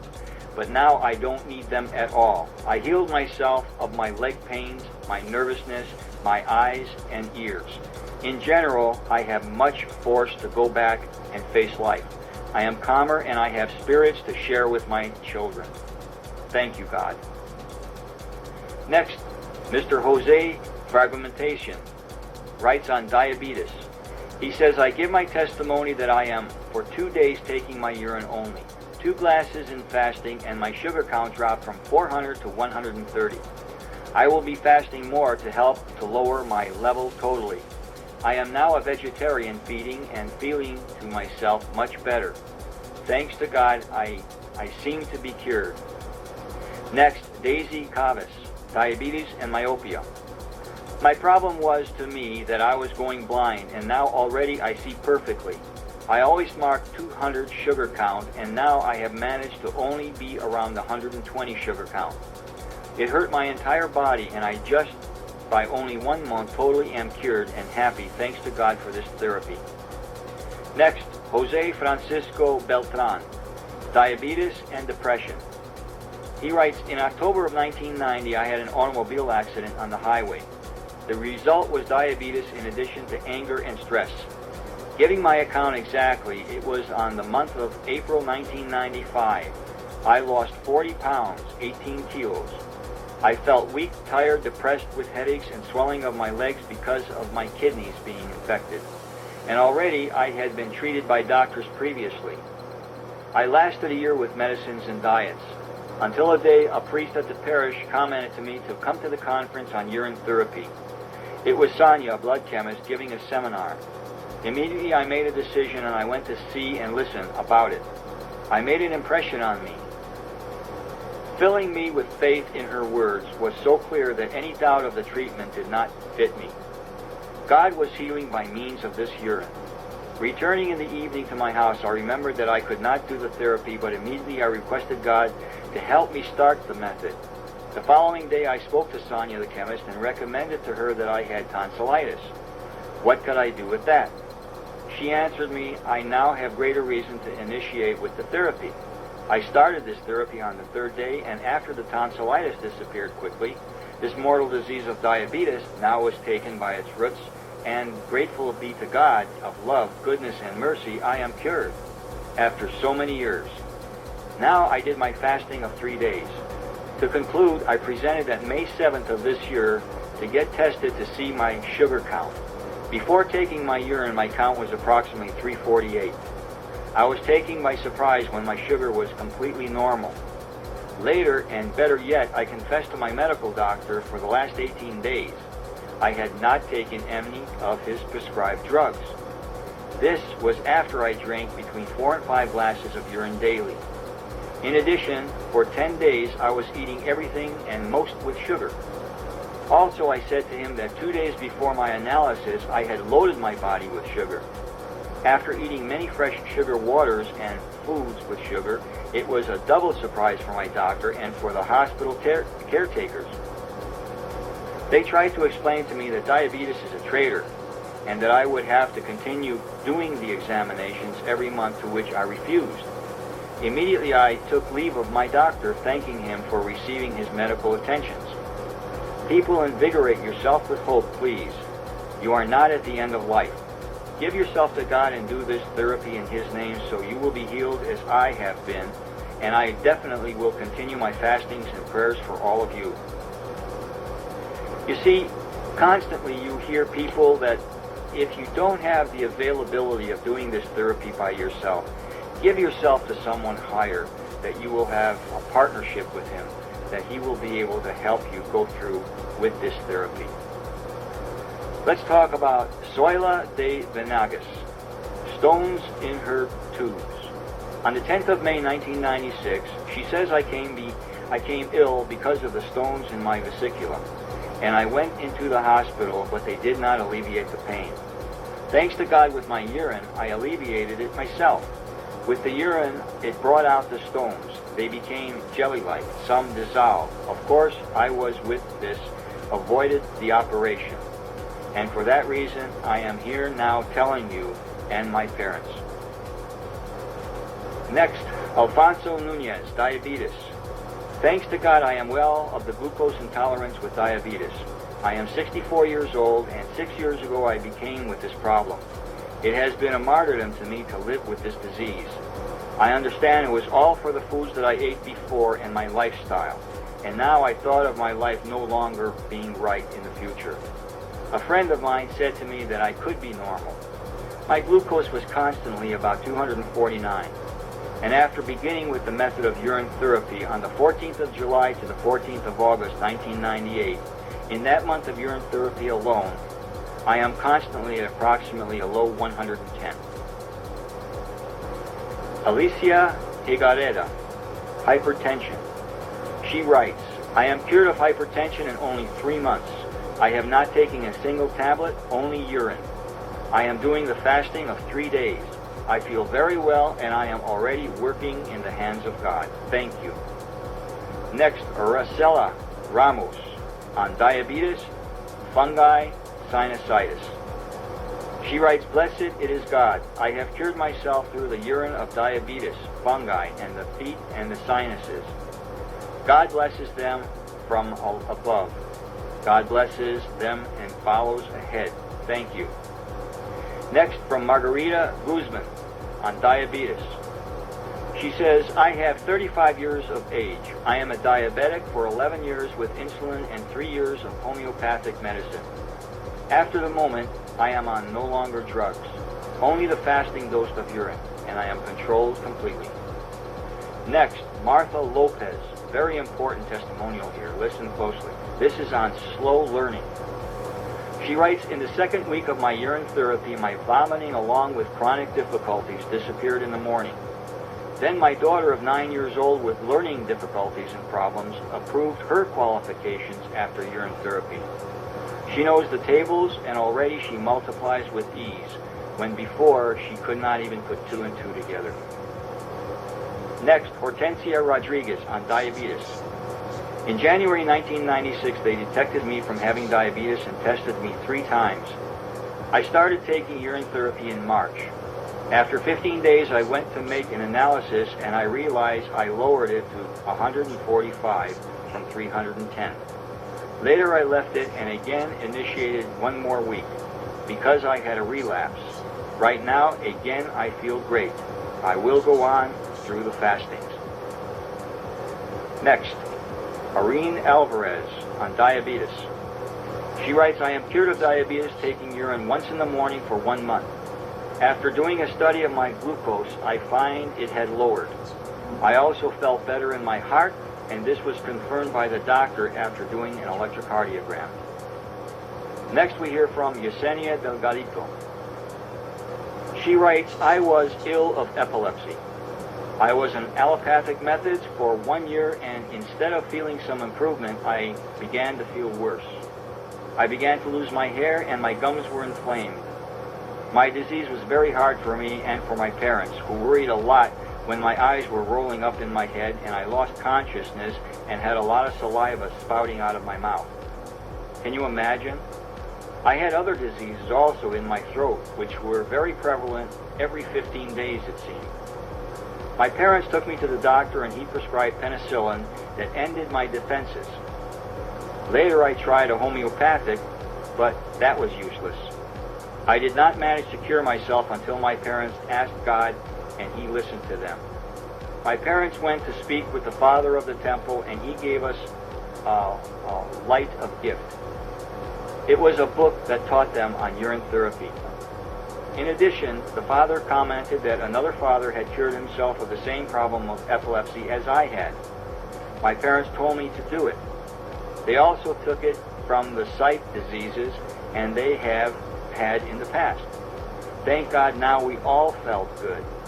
In only 2 days taking it, I have not returned to have any attacks which less than suffer from any colds or flus. I thank God for this medication that was given to me and for the faith that always I have had in my God. He is the main thing to heal all of us, and thanks to him and for this spring of life that returned me to my health. Another one from Magdalena Bermudez, diabetes and colitis. She writes, without God to a conference, or without going to a conference, I began to take my urine by the desperation from my disease, diabetes. I listened to what they had to say and how to make the fast. I wanted to prove its difficulties, but my stomach loosened and I moved back particle balls out of it. I was scared to do that therapy after.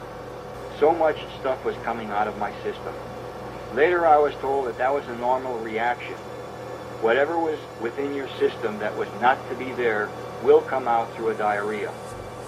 Then I returned to the therapy and I did not take insulin during that month. Great changes came into my body. My sugar raised and I suffered an infection in my bladder. However, then, later, it went down slowly until now, on the 20th of June, I am totally cured.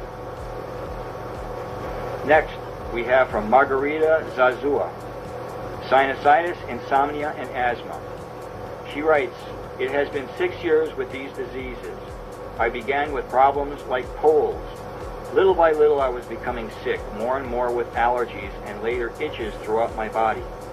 I became ill of sinusitis, insomnia, cough, but especially with asthma. Taking the urine cured all of this, thanks be to God. Susana Ramirez, speaks on diabetes, astigmatism, and cholesterol. She writes, I had several diseases of high triglycerides, cholesterol, diabetes, myopia, astigmatism, insecurity, and so on. The urine therapy I started on the 50th of February 1997 after seeing a video on a conference in Guadalajara. 8 days after, I already felt better. I felt very safe, very content, and with a desire to go back to work. I no longer returned to have pressure. So far, I did not see without lenses, small letters, and now I see perfectly well with them.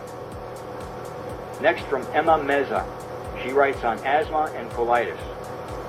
I made a method of urine therapy for only 2 months.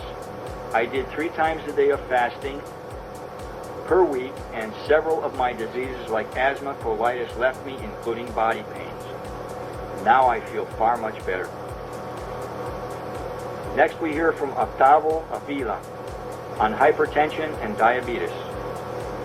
He writes, for 13 days after taking my urine, my high blood pressure and diabetes disappeared. Only in 2 weeks. The urine no longer tastes sweet. I do not feel weak, nor with hunger. I am cured, but I have not made the fasting yet. Can you imagine? Not even with fasting. But I will. Next, Sabino Hernandez on diabetes. He writes, my disease is diabetes. I never took care of it until the day that darkened my vision when I was driving on a highway. To be exact, it was the 24th of June, 1996. My eye doctor diagnosed diabetic retinopathy in the 4th degree, for which I allowed myself an operation with laser rays. The doctor did the operation on my retina.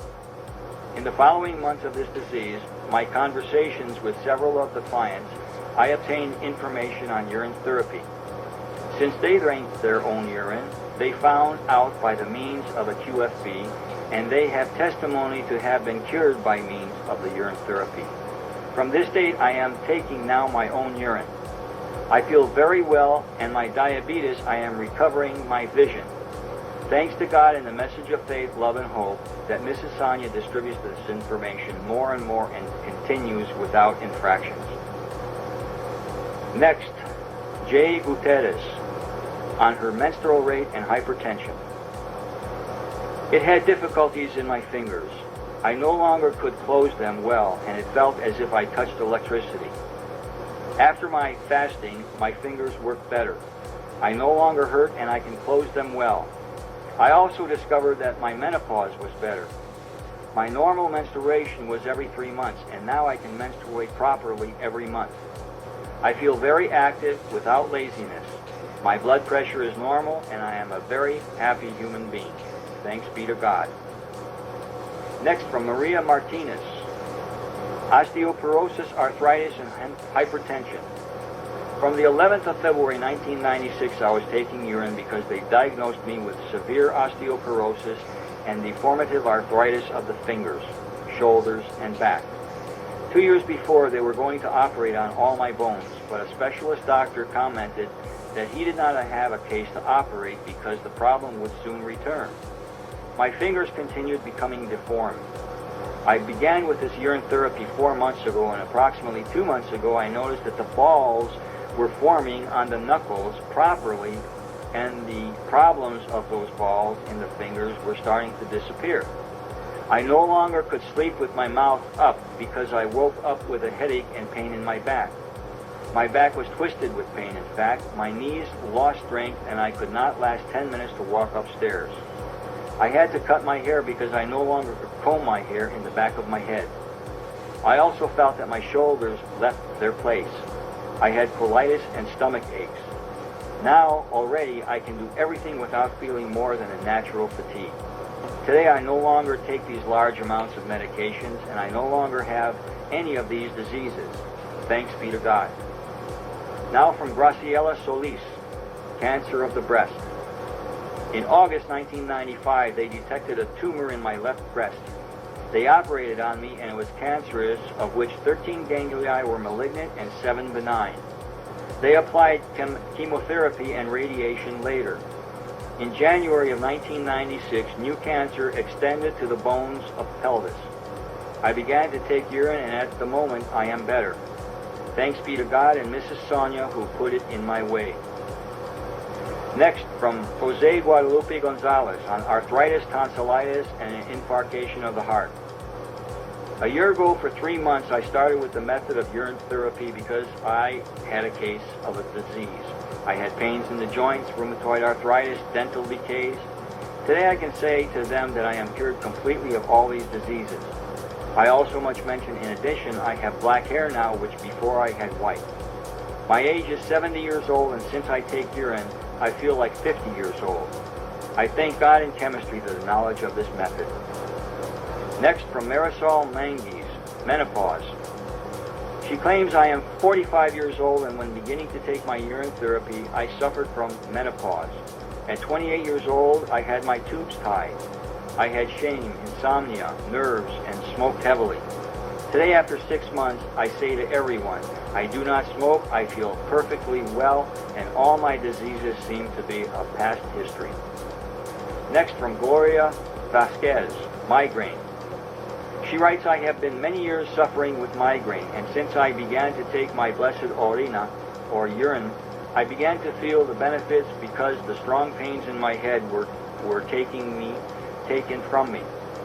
Today, I can say that thanks to God, I am cured completely, and I feel with great desire to make many things out of my life.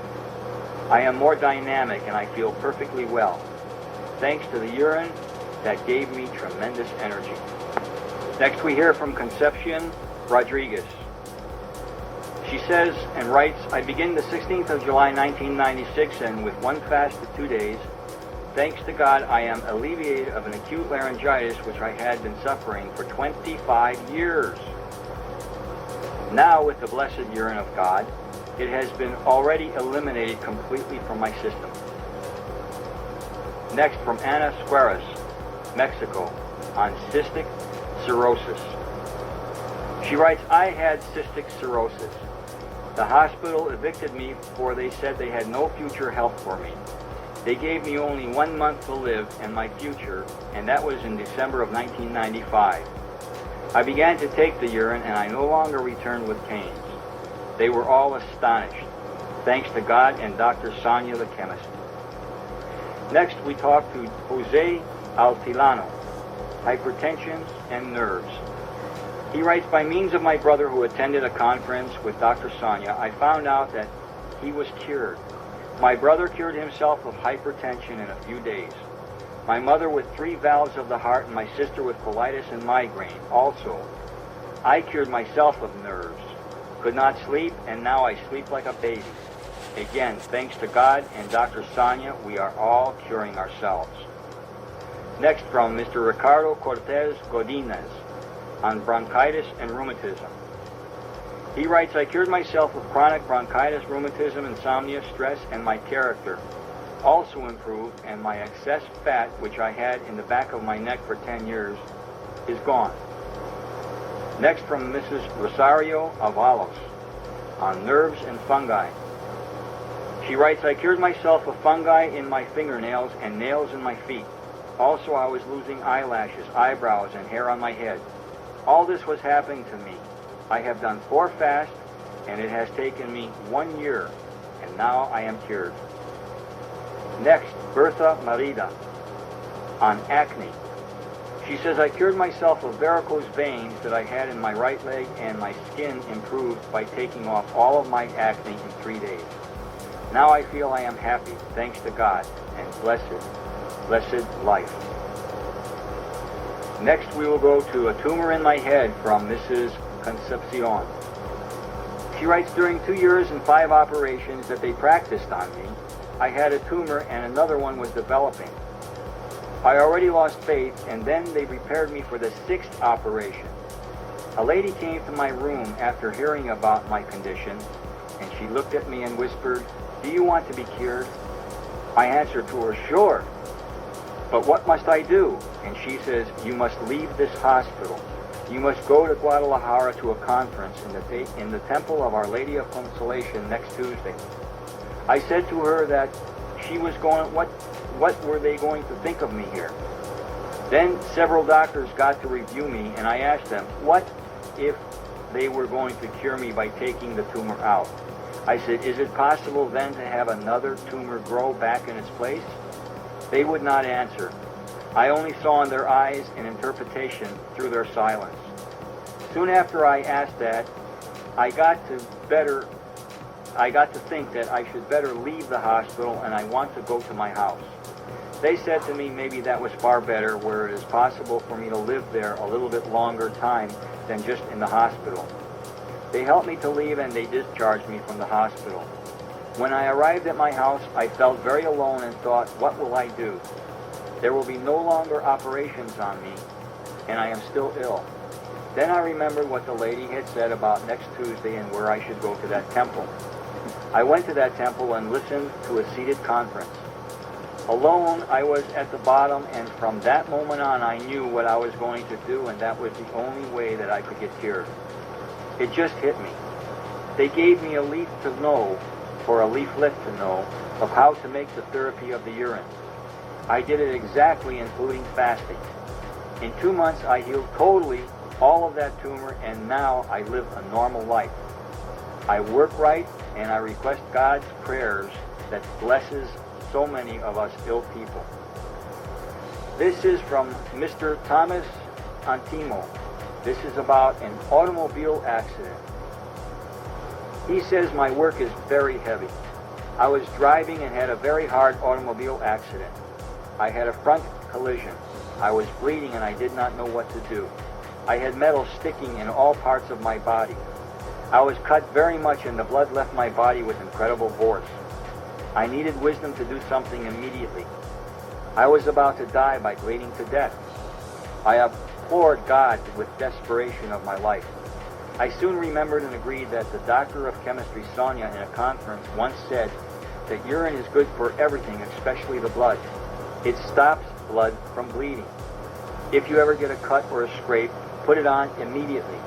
I said, in the name of God, help me, and I started to throw my urine in all directions of all my wounds. When I applied it, it started coagulating immediately. I had soon found that the ambulance arrived, and about 15 minutes later, when they transported me to the hospital, I was found that if I had not done what I have done, I would have bled to death. I thank God for those who saved my life by applying this urine onto me. Now each day I continue taking it daily, and I also make my hair on my head grow, which I was bald. Such is of urine therapy. Next, from Waldo Chavez, ambulatory arthritis. He writes, I am 60 years old, now retired. I am rejoiced and I was bohemian, loving the celebration, the good life and the meat. For this reason, 3 years ago, I committed to the military hospital in Lima, Peru, for 6 months, where they diagnosed ambulatory arthritis, or what you call rheumatoid arthritis. My normal treatment at the hospital did not make the intense pains go away, and I suffered in the joints, knees, elbows, foot, and fingers, heel inflammation, and in the leg inflammation of the joint. I could not eat another piece of meat nor to drink any kind of liquor, and especially beer. I had the luck to find the works of the water of light and urine therapy. Good luck to all the people who wish to follow this method, for it is 100% effective. And my name is Walter Chavez from Tacna, Peru. Okay, next we hear from...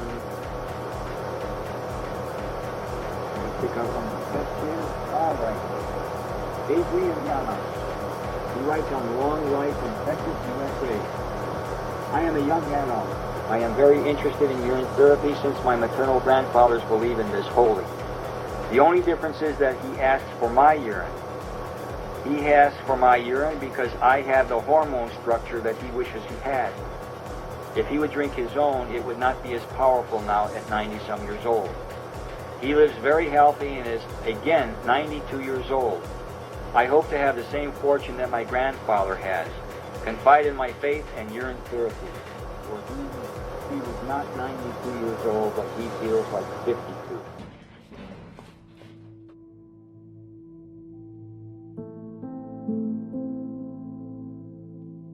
While Australia, the EU and the US have banned the import of dog and cat fur, Investigations show that Chinese dog and cat fur is frequently mislabeled as fox, rabbit, or mink. Each year in China, around 2 million dogs and cats are bred, stolen from homes, or taken from the street, squeezed into wire cages, and sometimes transported for days without food or water to be hanged, bled, beaten, or strangled to death, or even skinned alive.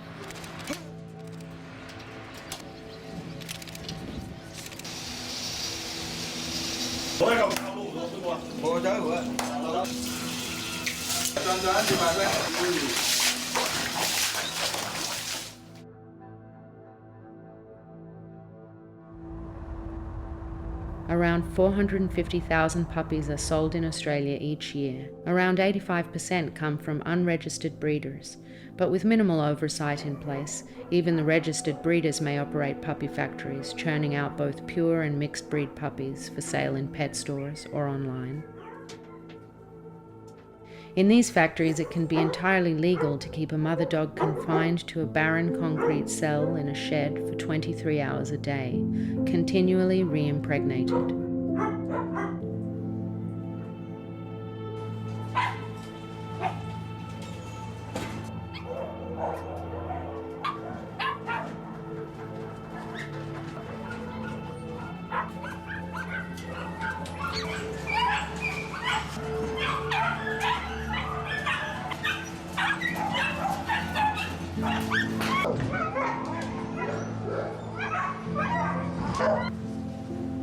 They are denied love and companionship, treated instead as breeding machines.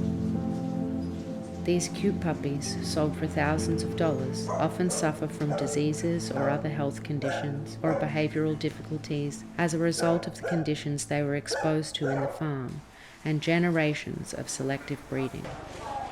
Hi, how are you? Hi, how are you? Yeah, good. Will you be getting more of the golden retrievers in? Yes, golden retriever. If I'm not mistaken, it will be on this coming Saturday. This coming Saturday? Yes, yes. Okay. And where they come from? Are they from a? We have our own breeder. Are they a puppy farm? Obviously no, and puppy.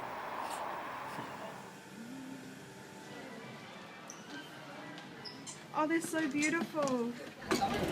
So, And it's a good breeder. yeah, definitely they are registered. So it's not like, because I've been hearing bad things about the puppy farms and stuff. It's not a puppy farm. Puppy farm, you will get puppies really sick in there. Sick puppies, okay.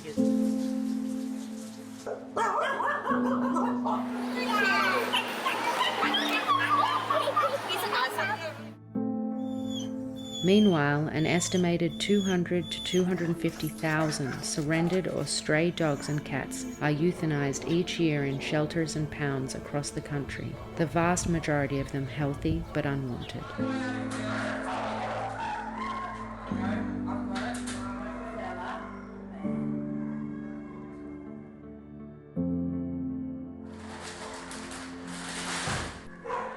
Despite numerous widely publicized scandals in recent years, greyhound racing continues to be a large and powerful gambling and entertainment industry in Australia and around the world. The rapid acceleration and extreme speed at which these large dogs chase the lure around a track inevitably results in collisions, falls, and injuries, the most frequent being muscle tears, ligament ruptures, and tarsal fractures. Each week on Australian tracks, up to 200 dogs are reported injured, with an estimated 6 to 10 greyhounds either dying on track or being put down afterwards.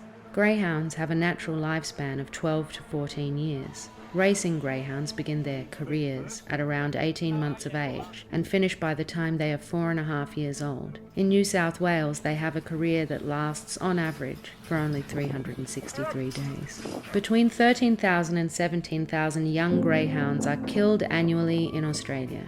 Of the 97,000 bred in New South Wales in the 12-year period to 2016, 50 to 70% or more were killed because they were considered too slow or unsuitable for racing. There is a growing body of evidence showing greyhounds are frequently killed in inhumane ways, with trainers preferring the cheaper option of gunshot or bludgeoning over paying for a vet to euthanize. The dogs' bodies may then be dumped in pits on private properties or scattered in bushland.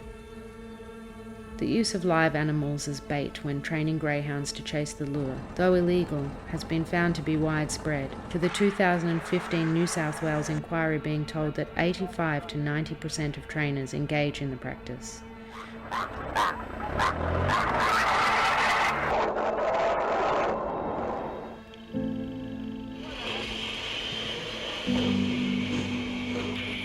Untold numbers of terrified piglets, rabbits, possums, chickens, and kittens have been torn apart for the sake of teaching otherwise gentle, sleepy animals to run around a track. Horses are not skeletally mature until around 5 years of age, but commonly their racing careers begin when they're only 2 due to the lure of higher prize money and a quicker return on investment. This drastically increases the risk of injuries, with up to 80% suffering from shin soreness or dorsal metacarpal disease. Post-race examinations have found a high prevalence of blood in the horse's windpipes and lungs, along with an increasing frequency and severity of stomach ulcers as training and racing progressed. On the track, they are painfully whipped to encourage greater speeds. Race rules limit whipping in the earlier stages of the race, but in the last 100 meters, when the horses are fatigued and less able to respond, there are no limits, and they are often whipped relentlessly until the finish line.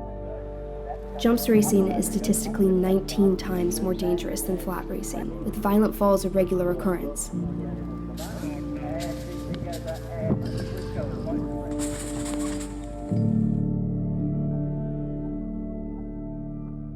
Roughly half of the horses involved in jumps races each year in Australia disappear, quietly exiting the industry in unknown circumstances, never to race or be heard from again, or killed on track with green screens erected to obscure the view of racegoers.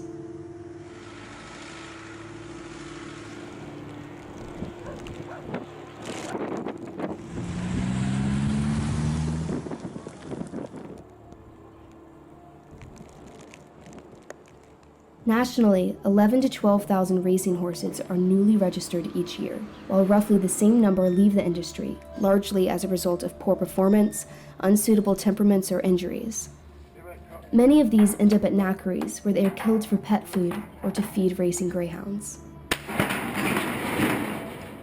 Others end up at one of 2 licensed horse abattoirs that export horse meat for human consumption.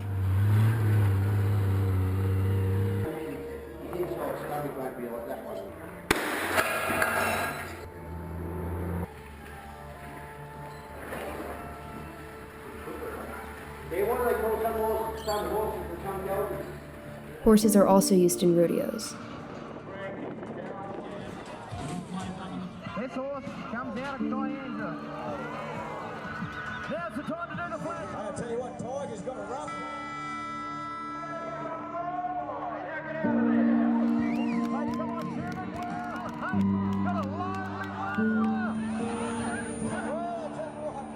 Loses that handhold, Simon and Colin.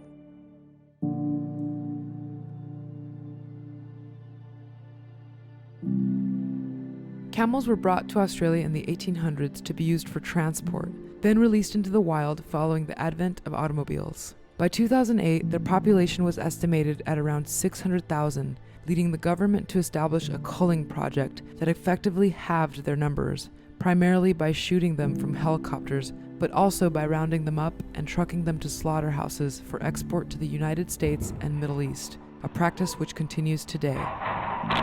Having spent their entire lives roaming freely without human contact, the sudden confinement and forceful handling is completely foreign to them.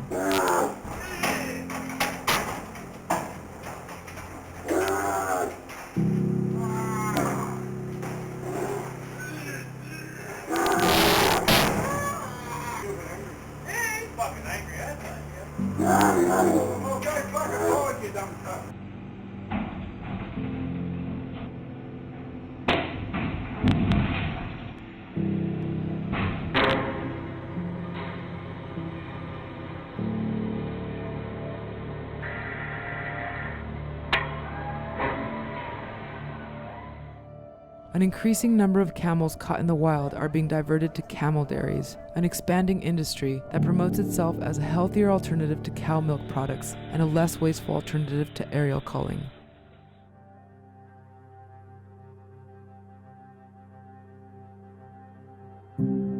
Between 6 and 10 million animals are used for research and testing purposes in Australia every year, including 1 to 2 million mice. Many of these experiments involve live surgical procedures without pain relief or exposure to toxins or diseases. Ultimately, all mice subjected to research or testing will be killed, as they cannot legally be released from the lab. Carbon dioxide gassing or overdosing with the anesthetic isoflurane through gas or injection are 2 common ways of killing mice when they have served their purpose.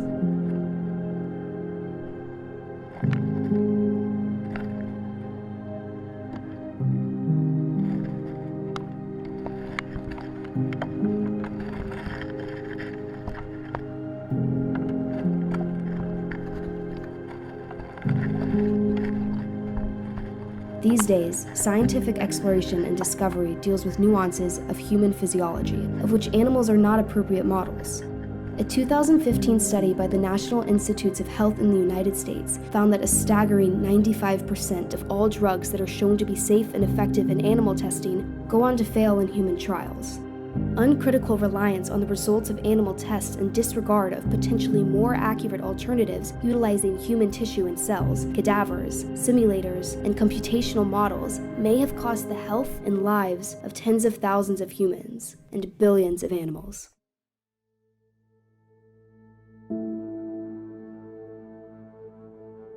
Hundreds of macaques, marmosets, and baboons are provided annually to Australian research laboratories at 3 government-funded breeding facilities. Hidden from public sight behind intense security, these laboratories carry out a variety of biomedical experiments on these highly intelligent animals before discarding them. Other primates are held captive in circuses, where they are released from the extreme boredom of their cage only to perform for spectators.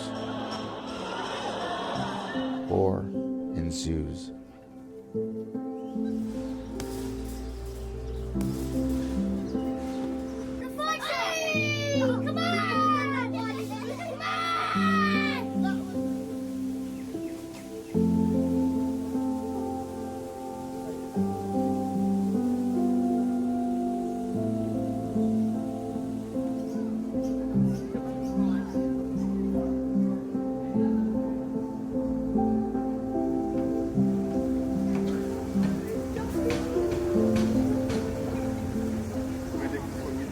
Captive lions and tigers in Australia serve the same purpose, living a life of boredom and frustration for the entertainment of paying visitors.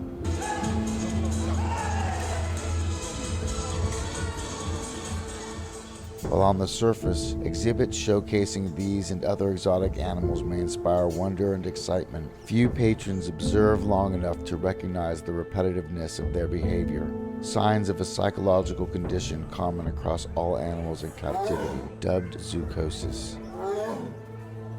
In the tropical heat of Queensland, SeaWorld hosts Australia's only captive polar bears. These animals are naturally adapted for freezing Arctic conditions and have been found in the wild to swim over 70 kilometers in only 24 hours, with an average travel range of 3,000 kilometers per year.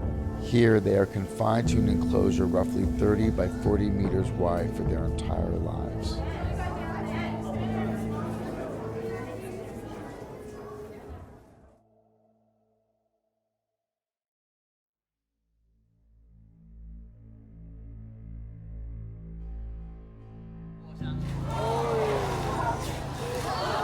Seal shows are a popular attraction at zoos, with seals taught to perform tricks for food in front of a large audience. And that's a guarantee that your seafood comes from a fishery that helps protect fish stocks, jobs, and the environment. Offstage, they languish in small pens like any other zoo animal, swimming constantly in repetitive circles or crying out in distress.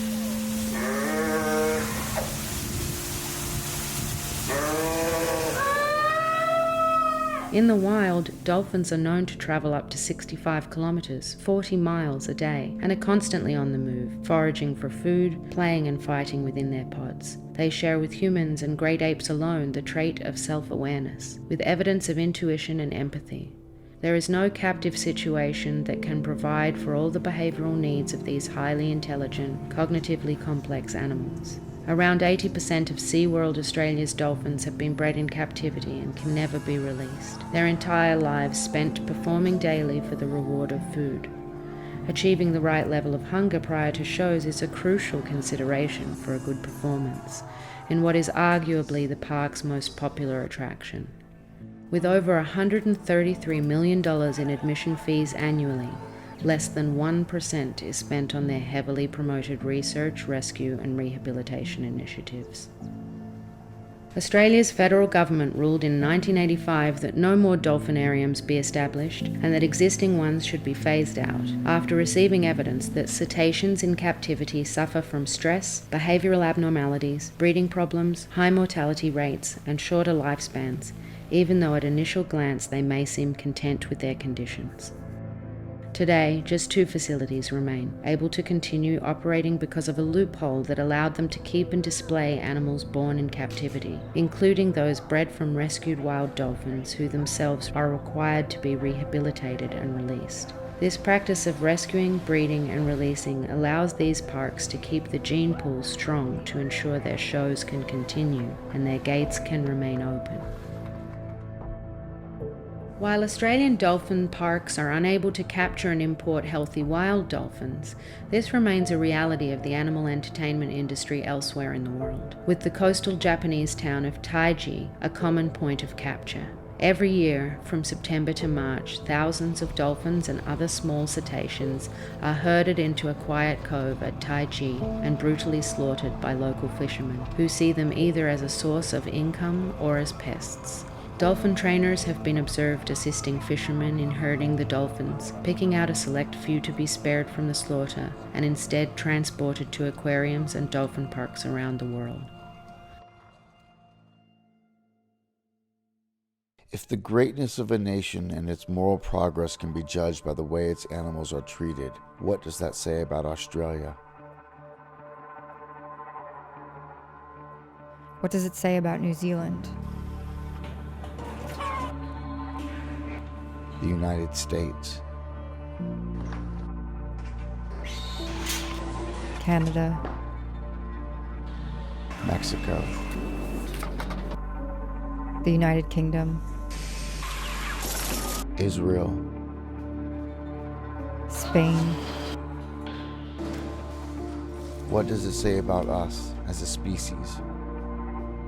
In our entire recorded history, 619 million humans have been killed by war. We kill the same number of animals every 3 days, and this isn't even including fish and other sea creatures, whose deaths are so great they are only measured in tons.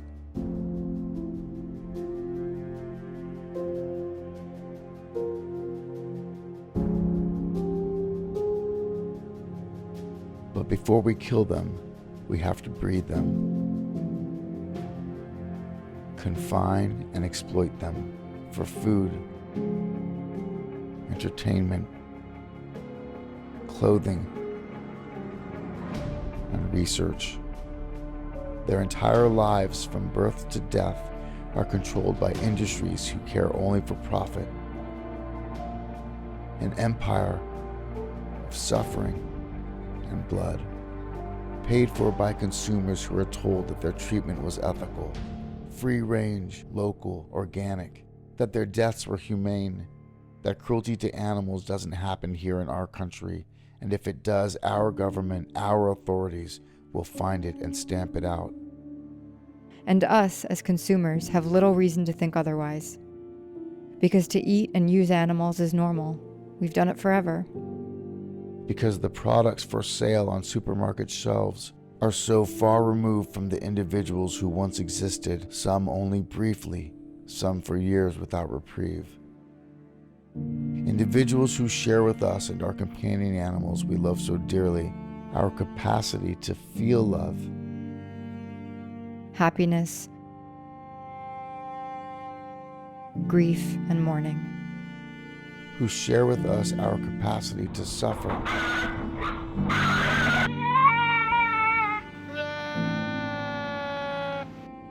our desire to live, to be free, to be seen not as objects, not for our utility to others, but for who we are as individuals, beings in our own right, not units of production, not stock, he, she, and they, not it. The truth is, there's no humane way to kill someone who wants to live. It is not a question of treatment or better ways of doing the wrong thing, bigger cages, smaller stocking densities, or less painful gas. We tell ourselves that they have lived good lives, and in the end, they don't know what's coming and don't feel a thing. But they do. In their final hours, minutes, and seconds, there is always fear. There is always pain. The smells of blood. The screaming of other members of their species with whom they have shared their lives. Never a willingness or desire to die, but rather a desperation to live. A frantic fight to their last breath. And never are they shown mercy or kindness, instead mocked, laughed at, kicked, beaten, tossed like rag dolls, or sent into a mincer because they were born the wrong sex. We take their children. We take their freedom. We take their lives, sending them healthy and whole into a slaughterhouse to come out as packaged pieces on the other side. And we tell ourselves that somehow, along the way, something humane and ethical happened. And in the process, we harm ourselves. The World Health Organization publishing a report this morning on the dangers of processed and red meat. We destroy our environment, emitting through animal agriculture more greenhouse gases than any other industry, tearing down our forests and slaughtering our native animals to make room for farms. The world's cattle alone consume a quantity of food equal to the caloric needs of 8.7 billion humans. And yet 1 in 9 humans, 795 million, suffer from chronic undernourishment, and 844 million lack clean water, while 1,000 liters are used to produce 1 liter of milk and 15,000 liters for 1 kilogram of beef. And yet we continue to justify animal agriculture by claiming that it's normal, necessary, and natural, that the animal kingdom or certain species within it are inferior to ourselves because they lack our specific type of intelligence, because they are weaker and cannot defend themselves. We believe that in our apparent superiority, we have earned the right to exercise power, authority, and dominion over those we perceive to be inferior for our own short-sighted ends.